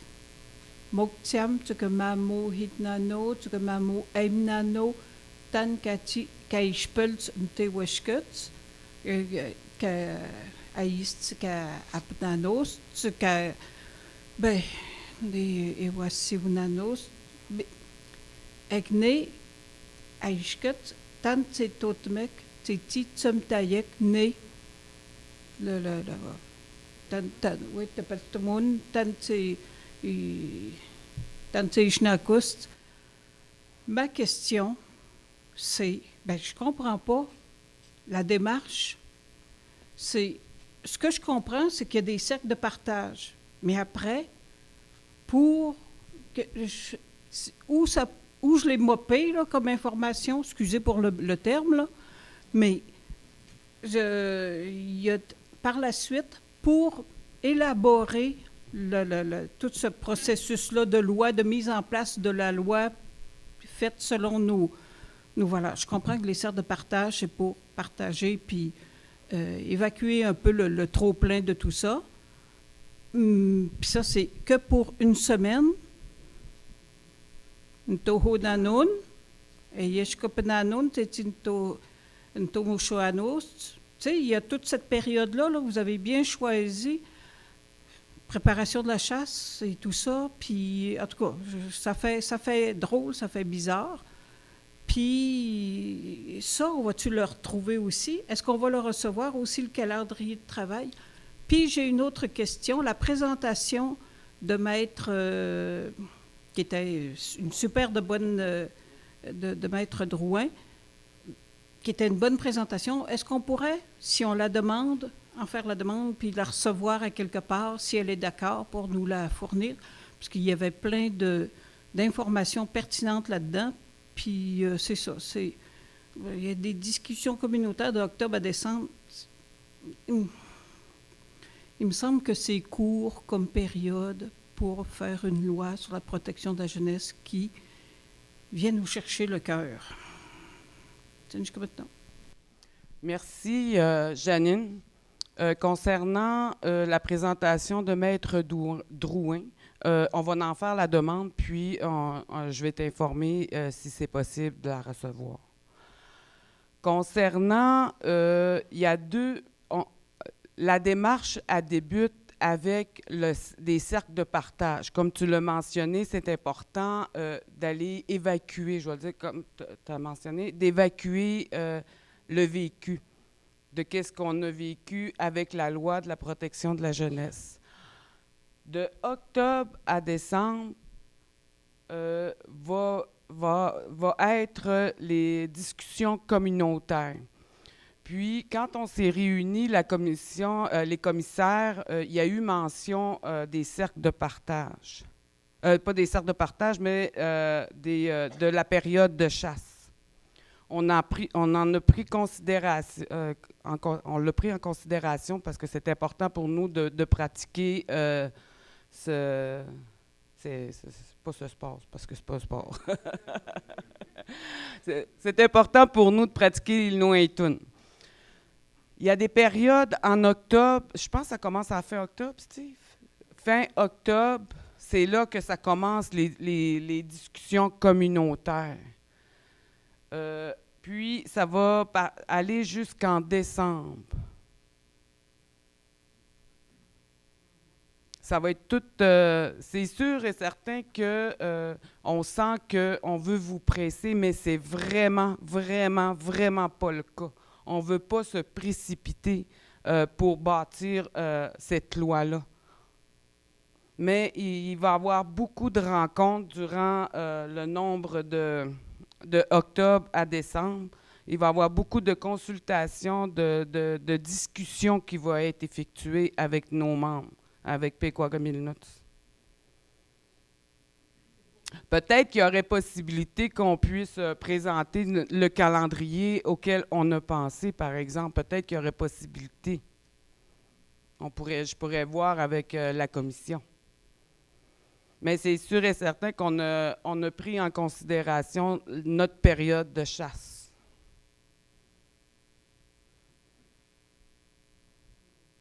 Puis comme j'ai dit tantôt, il y a possibilité, si, mettons, toi, tu n'es pas à l'aise de venir discuter en grand groupe de ce sujet-là, mais tu serais plus à l'aise avec ta famille, bien, on est ouvert à ça aussi. On est ouvert à ça.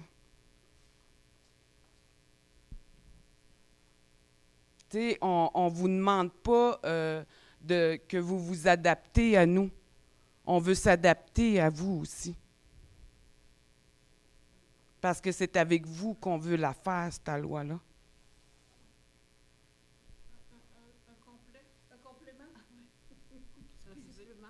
Un complément? Un supplément? Non.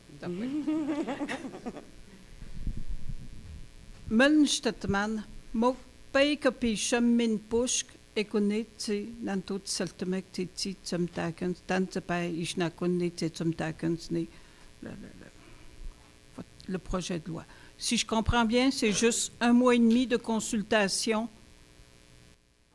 Parce que là, c'est ce qui nous reste, t'as dit fin octobre. 2 et demi. T'as dit fin octobre jusqu'à décembre. Bien, je dis fin octobre, mais il faudrait que je verrais le calendrier, là, comme je te mentionnais tantôt. Mais c'est quand mais même il me semble que c'est fin octobre. De discussion, un condensé de consultation. Fait que c'est juste ça que je voulais savoir, être bien consciente de tout ça. Donc, puis être super informée pour pouvoir être présent, puis informer les autres personnes aussi. Puis c'est ce temps-là, à ce temps-là, que vous avez pour discuter, puis venir donner là, ce que vous voudriez retrouver dans cette loi-là qui touche beaucoup. Il y a ça, Mhm. de un. Mais de deux, ma deuxième, c'est que... Il y a quoi? Ah! C'est que vous êtes 4 de l'organisation, 3 citoyens, puis moi, j'aurais apprécié que ce soit équité. 3-3 ou 4-4, trouvez-en quelqu'un d'autre. Là. Il y en a plein de monde ici qui veulent participer. Puis mettez un citoyen de plus, puis moi, je pourrais être un peu plus heureuse parce que il y a 3 citoyens, 3 bas citoyens, mais quand même, j'aurais, en tout cas, connais. Merci, Janine, pour tes commentaires, tes questionnements. J'essaie de retrouver la première que tu as parlé. Les consultations, le 1 mois et demi. Moi, je crois beaucoup qu'on est capable d'y arriver avec le temps qu'on propose. Si, admettons, en cours de route, on voit que c'est pas réalisable, là. L'oral, le calendrier de travail, là, on ne l'a pas coulé dans le béton, là. Tu sais, si on s'aperçoit là, qu'il nous manque des informations, qu'il nous manque un groupe cible, qu'il nous manque des informations pour pouvoir poursuivre, là, on est ouvert. Il y a la possibilité de prolonger d'1 mois. Tu sais, comme j'ai dit tantôt, on ne veut pas que vous vous adaptez à nous, les commissaires. C'est nous qui va aller, c'est nous. On va s'adapter à vous. On veut être réaliste.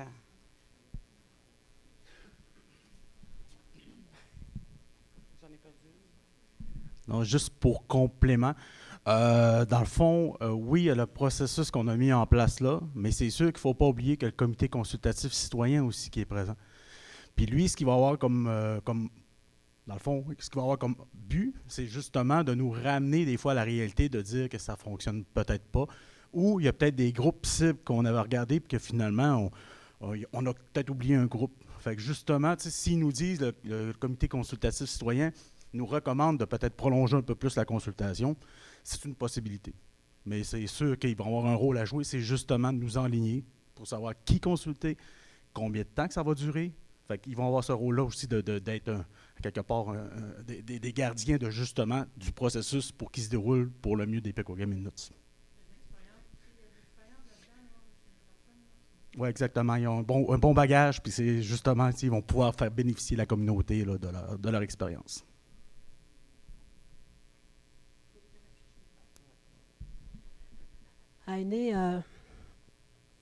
Niti nchkatnanut nikote kachkan, awen tipet wichtek tan kaish pempel twil les familles d'accueil XNU, la loi de la protection de la jeunesse. Tiket minat tikat sanun, tu wapitena ou t'es aneshpesh là. Ben, apo mechnates mok ti wichtumot notish, compagnon, tiket mamoy menanun.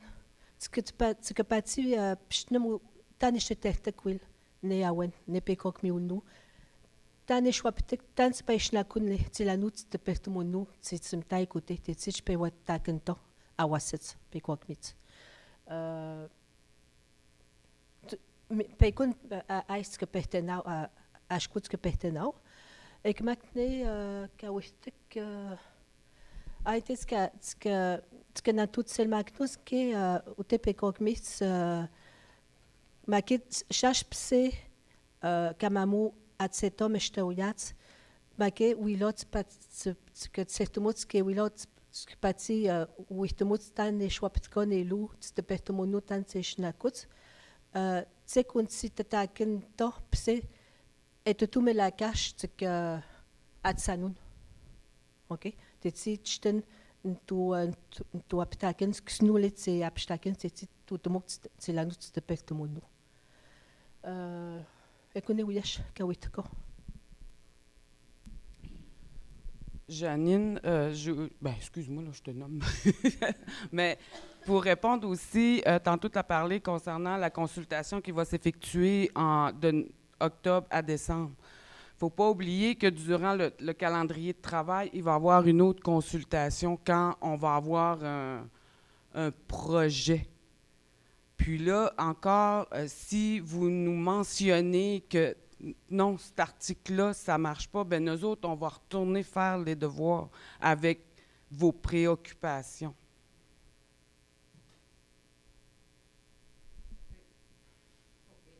Mais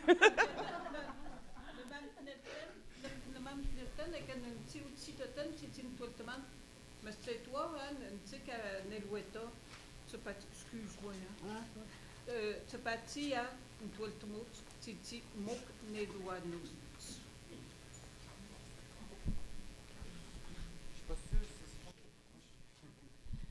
La question est s'assurer que ceux qui veulent s'exprimer qu'en Nélouaouen, qu'il y ait des rencontres qu'en Nélouaouen, qu'il y ait l'opportunité de s'exprimer en Nélouaouen. C'est ça. Seulement qu'en Nélouaouen.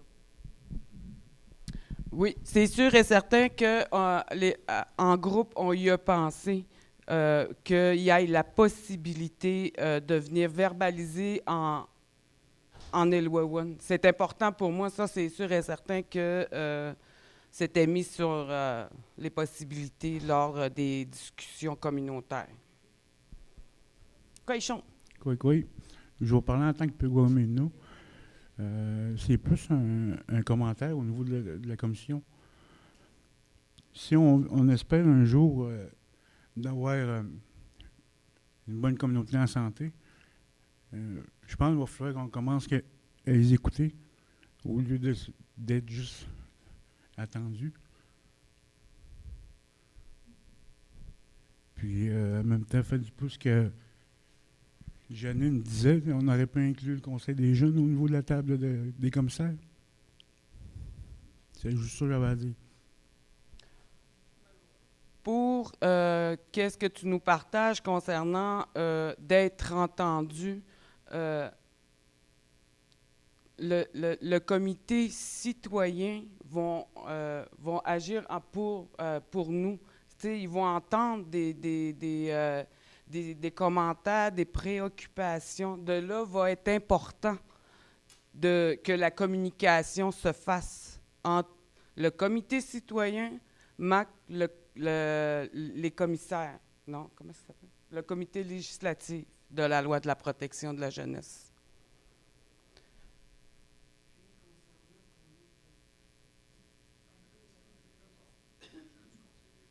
Ah oui, concernant le Conseil des jeunes, tantôt j'ai mentionné qu'il va y avoir possibilité de venir présenter des mémoires.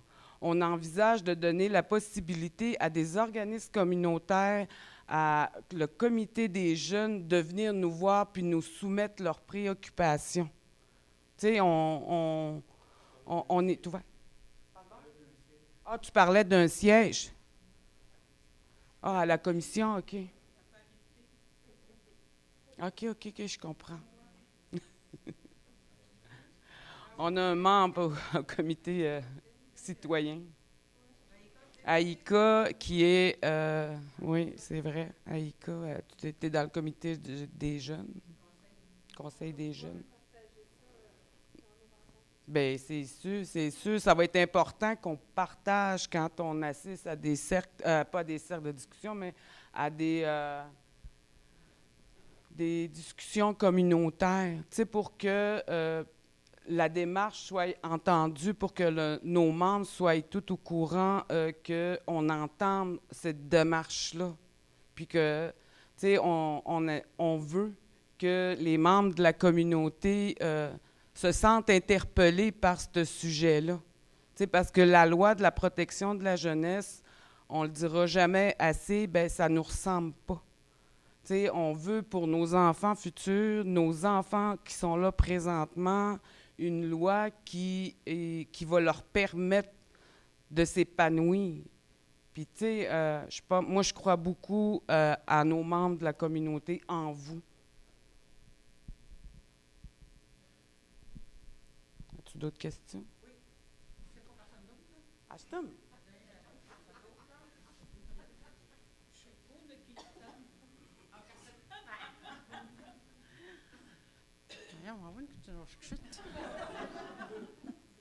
Alice Germain Minos, Milan Tutselten, Nui Tigwawit Matnau, Tan Getwan. Kati Tseltman, Kati Pertman, qui mar Tselten, qui Kati Tschklagen, Awas, je sais pas beaucoup où est-ce que tu es, je me que Nash petit à Katokshek au Kaumau, au Taumau, Titi Kauntamata, Tschklagnune, Timilagnune, Wastente, ou Yesh Aitz, Kapshitats, Getwan, qui mar pour Kau, Pegun, tu parti Kau, Tiwe, Put, Celtic, Tante et Talt, ou Kawi ou Kaumau. Tu dis au main ou Tish, à Katiti Pschnaken, Sten, à Wastiti, Tschklagen, T'en es ton nom, je l'ai élevé. Un élève. Tu dis, tu pschkutschnagenu, Getwan. Tu pschnagenu, Getwan. Tu oten morgenu, ne, ou kaumau, ou toasim. Ntishne, il n'y a un Ntishne, Matung Getwan. Tu matu was, et quoi pschnagen, nana. Abu Kaukash, Abu Tushkaukashnat. Kema komen ustish at sestmek, Tpatia, Tpatia, Titi, Aka Pschnagent, Awas, Etschklagen, Titi Kautukshek, Kote, Mistoyats. Tinsten?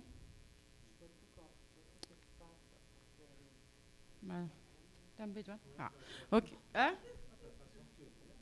Oui, ben c'est parce que... OK, je vais te le dire en français.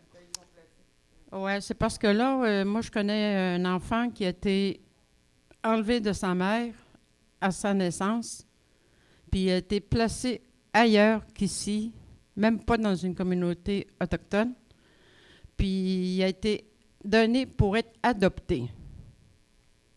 Qu'est-ce qu'on peut faire? Disons qu'il y a eu quelque chose qu'il n'aurait pas fallu que ça fasse, que ça se passe.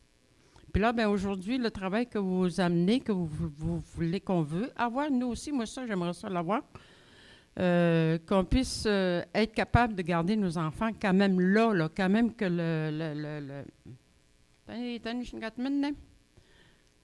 la loi, tu dis, qu'on arrête là. Qu'on arrête de placer nos enfants puis qu'on arrête de donner comme pour adoption.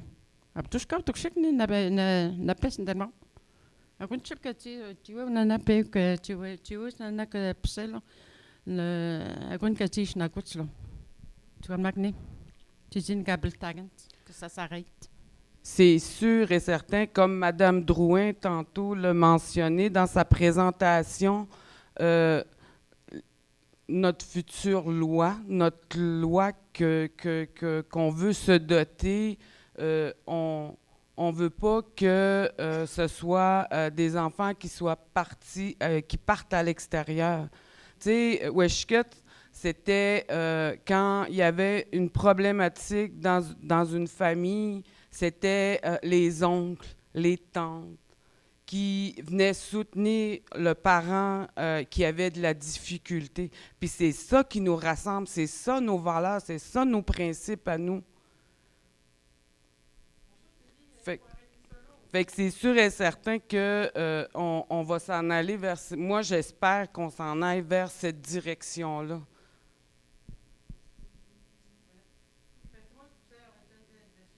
Ah.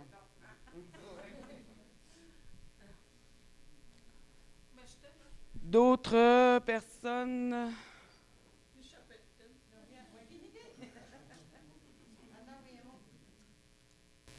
Oui, Anna Langlais-Nishkashin. Moi, je veux savoir comment s'est passé, comment vous avez décidé la composition du comité législatif, puis comment s'est passée la dotation des postes des citoyens, des commissaires citoyens, population.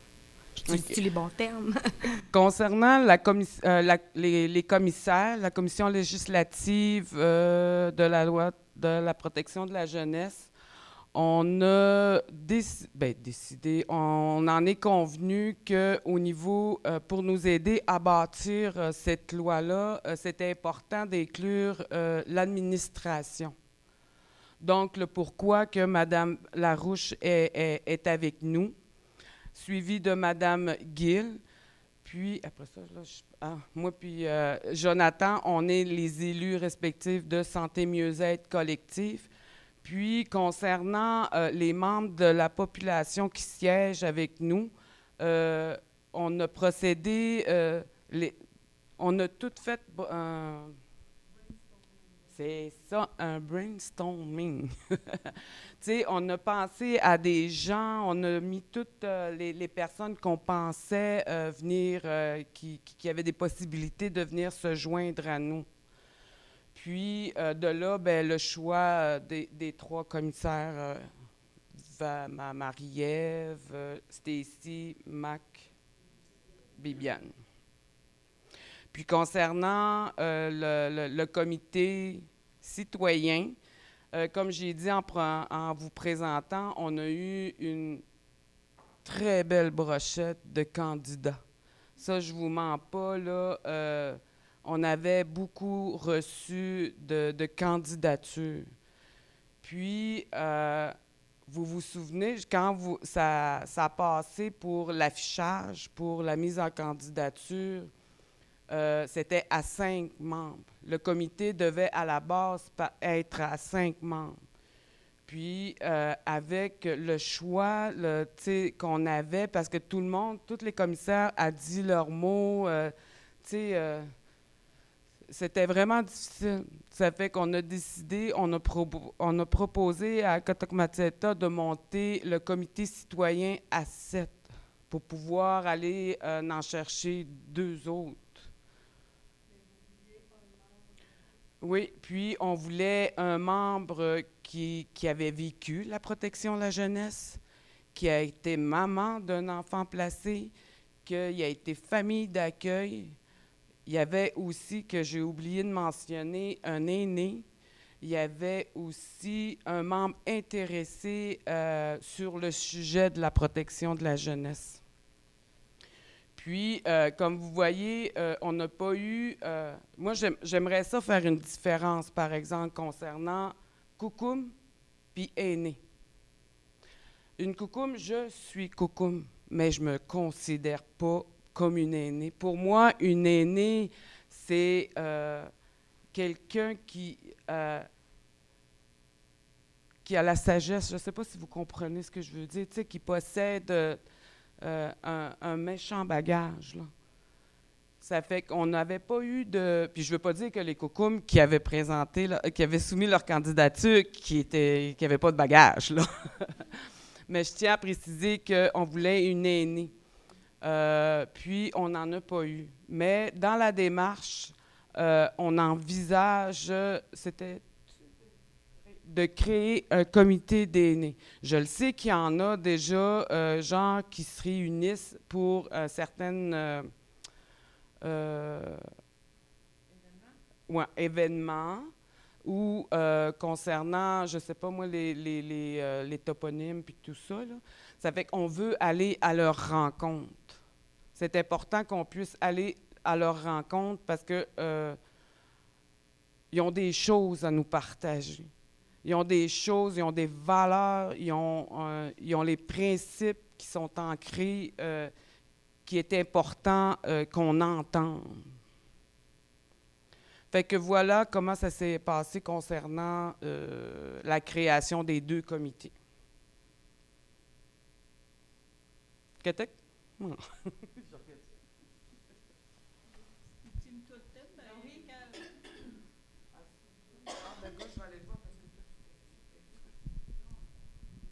T'es capable?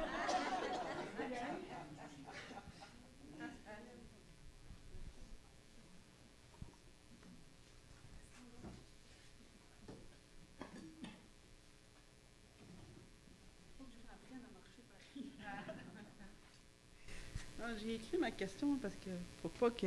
Mon nom, c'est Stéphanie Dominique. Tu sais, avec la loi qu'on veut faire dans notre communauté, nos jeunes qui sont présentement hors de notre communauté en placement, ils vont avoir la possibilité de les ramener dans leur communauté, dans leur famille, comment on dit ça, à proximité, là, avec cette loi-là. Qui reviennent dans leur famille à proximité, là, dans la communauté. Je vais être sûre de comprendre. Tu as un enfant qui est à l'extérieur en placement.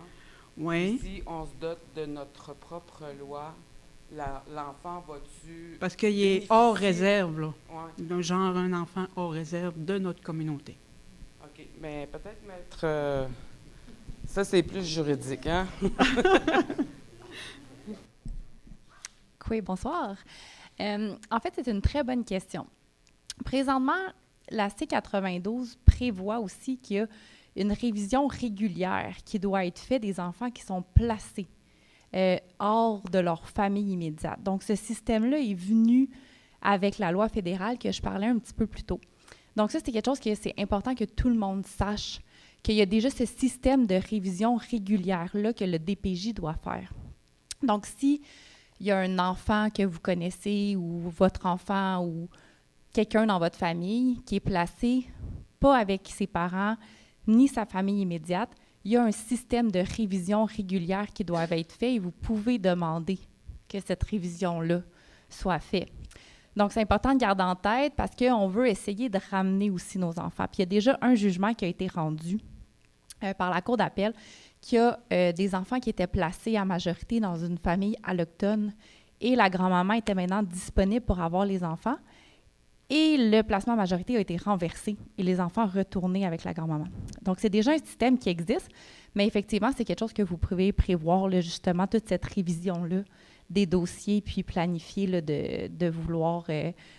quand vous allez revoir, en fait, toute l'autorité des dossiers qui sont sous la DPJ en ce moment, vous pouvez vérifier ces dossiers-là. Okay. Ça va être une possibilité. Puis, votre question tantôt, là, je peux peut-être ajouter un petit quelque chose, là, quand vous disiez justement que pour l'instant, là, comment on arrête que nos enfants sortent des communautés dans l'intervalle, parce qu'on parle quand même d'un processus de la prochaine année, évidemment, il peut-être un petit peu plus. La C92, dans ses normes minimales, prévoit aussi un ordre de placement en ce moment qu'il faut qu'on respecte. Puis, dans les normes minimales aussi, on est venu donner plus de pouvoir aux corps dirigeants autochtones et plus de pouvoir aux parents. Donc, maintenant, quand on veut placer un enfant, il faut qu'on envoie un avis au corps dirigeant autochtone disant « On prévoit placer cet enfant-là, avez-vous un membre de votre communauté et tout ». Et ces corps dirigeants-là autochtones peuvent participer aux audiences à la protection de la jeunesse. Ce qui fait en sorte que la communauté, elle a une plus grande voix. Donc, dans l'intervalle, ce n'est pas un système parfait, mais ça permet justement là, d'arrêter l'hémorragie, de sortir les enfants des communautés. Donc, déjà, la C92 prévoit certains de ces systèmes-là, mais vous pouvez peaufiner tout ça là, dans votre loi selon ce que vous voulez.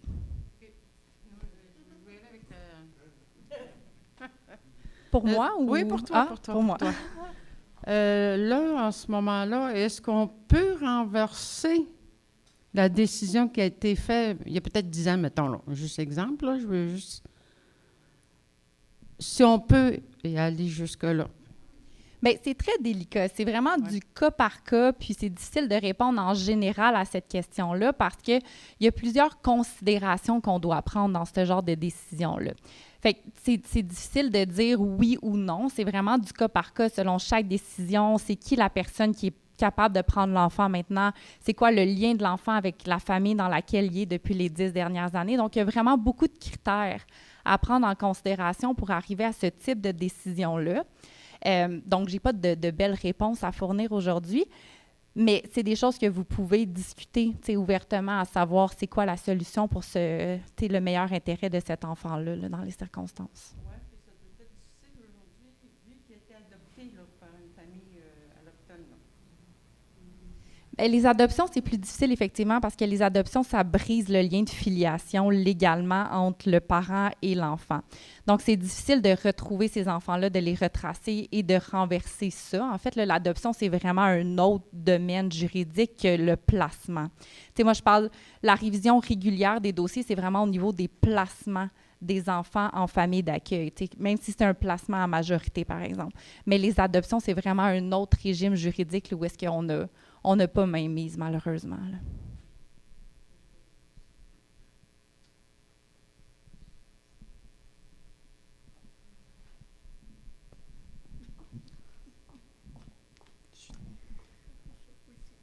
Donc, si on n'a pas... Excusez, il y avait une mouche. Si on n'a pas d'autres questions, je vous remercie beaucoup. Ah? Ah, je pensais, OK.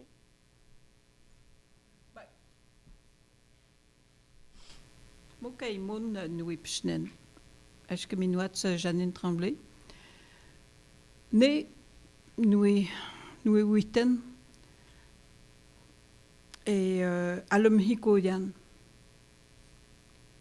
Et que ne pas me l'oueten et que je peux bestétier qui a tseyek un té à wassot et à tsesto écoute.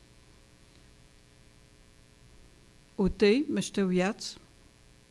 Et connais huit autres mots. À l'autre pas me l'oueta con. Mel il ni wust. Tsiti ka ne abstakens ka witem tayek. À l'autre pas me l'ouau. Melinu nanos qui kuishk ishnakos. Tselten te kalamoon mok te kalamen ne teti ispech me le pelt mok peiken ksnotot mok titi kuishk il niwik titi me le plik titi me loat mok ote innociste, à tous n'est pas abstanu. Ce que je dis, ce qui me fait beaucoup de peine puis de misère avec ce qu'on va mettre en place, puis ce que j'ai dit aussi, c'est que ce que je souhaite, c'est que vous soyez encore moins de personnes à travailler pour le service aux enfants. C'est qu'en ayant une communauté vraiment, mais vraiment que ça va bien, puis que tout le monde est fort, que tout le monde s'entraide, puis que ça aille bien, qu'on ait une bonne vie ici, sur Inoussi, de Mouchtouiat, ben on n'en aurait pas besoin de ça. Ce serait des cas d'exception, vraiment. Puis là, ben c'est rendu que on table pour ramener nos enfants, puis on veut travailler fort. Puis je suis prête aussi à le faire, à participer, puis à regarder tout ça. Mais ça me fait mal d'être obligée d'aller chercher ça, puis de le voir comme quelque chose de grand et de beau, alors que c'est pas grand, c'est pas beau. C'est triste de devoir l'installer. Puis, à ce que j'ai vu, je suis bien contente. Ça, c'est juste un commentaire supplémentaire, là. Jusqu'à maintenant, Madame Jeanne-Marie puis Diane de venir porter votre aide, puis tout ce que vous êtes en mesure d'encadrer, en tout cas les conversations, les discussions, puis les échanges et tout ça, jusqu'à maintenant. Fait que c'est ça, c'est ce que je voulais dire. C'était juste un commentaire. Désolée. Sur Zoom, il y a une question.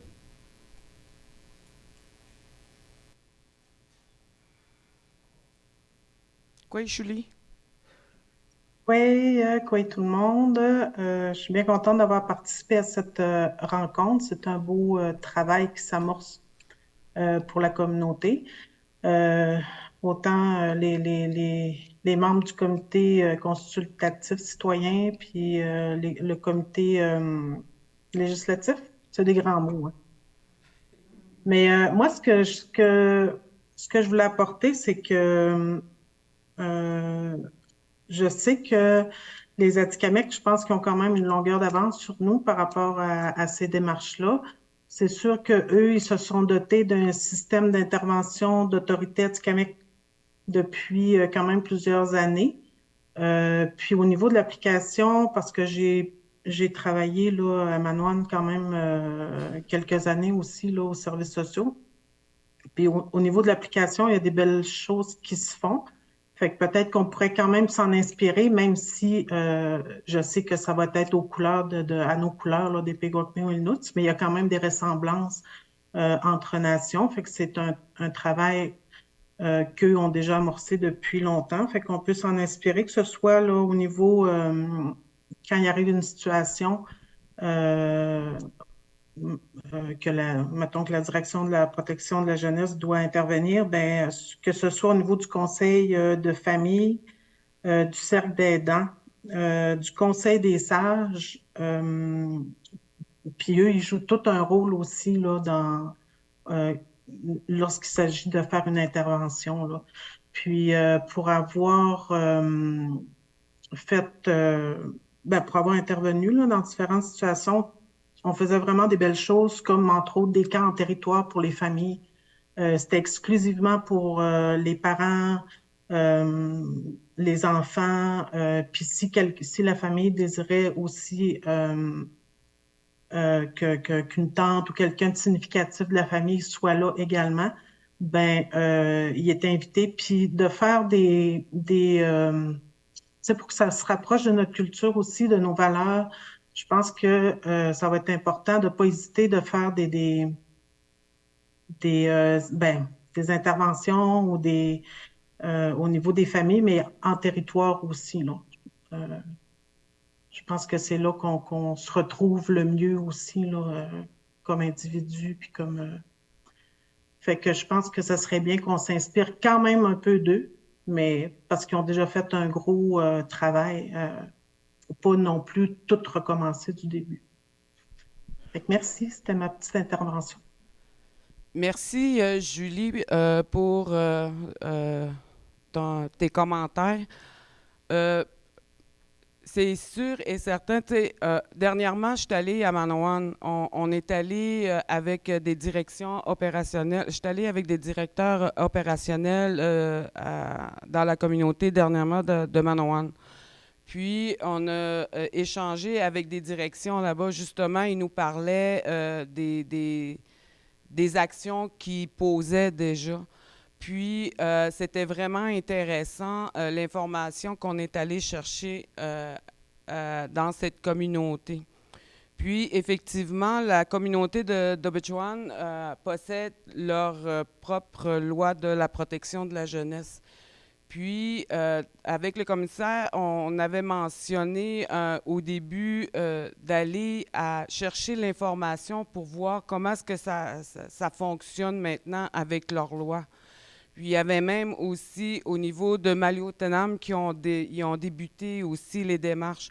Puis c'est vrai, qu'est-ce que tu mentionnes, membres des Premières Nations, on a tout le fond presque identique. On a tout, tu sais, on n'est pas différent des autres nations. Puis c'est important d'aller chercher leur aide parce que c'est ça qui nous distingue, nous, en membres des Premières Nations. Fait que c'est sûr et certain qu'on va solliciter les autres communautés qui ont déjà entamé des démarches pour aller échanger avec eux autres puis avoir des informations. Merci, Julie.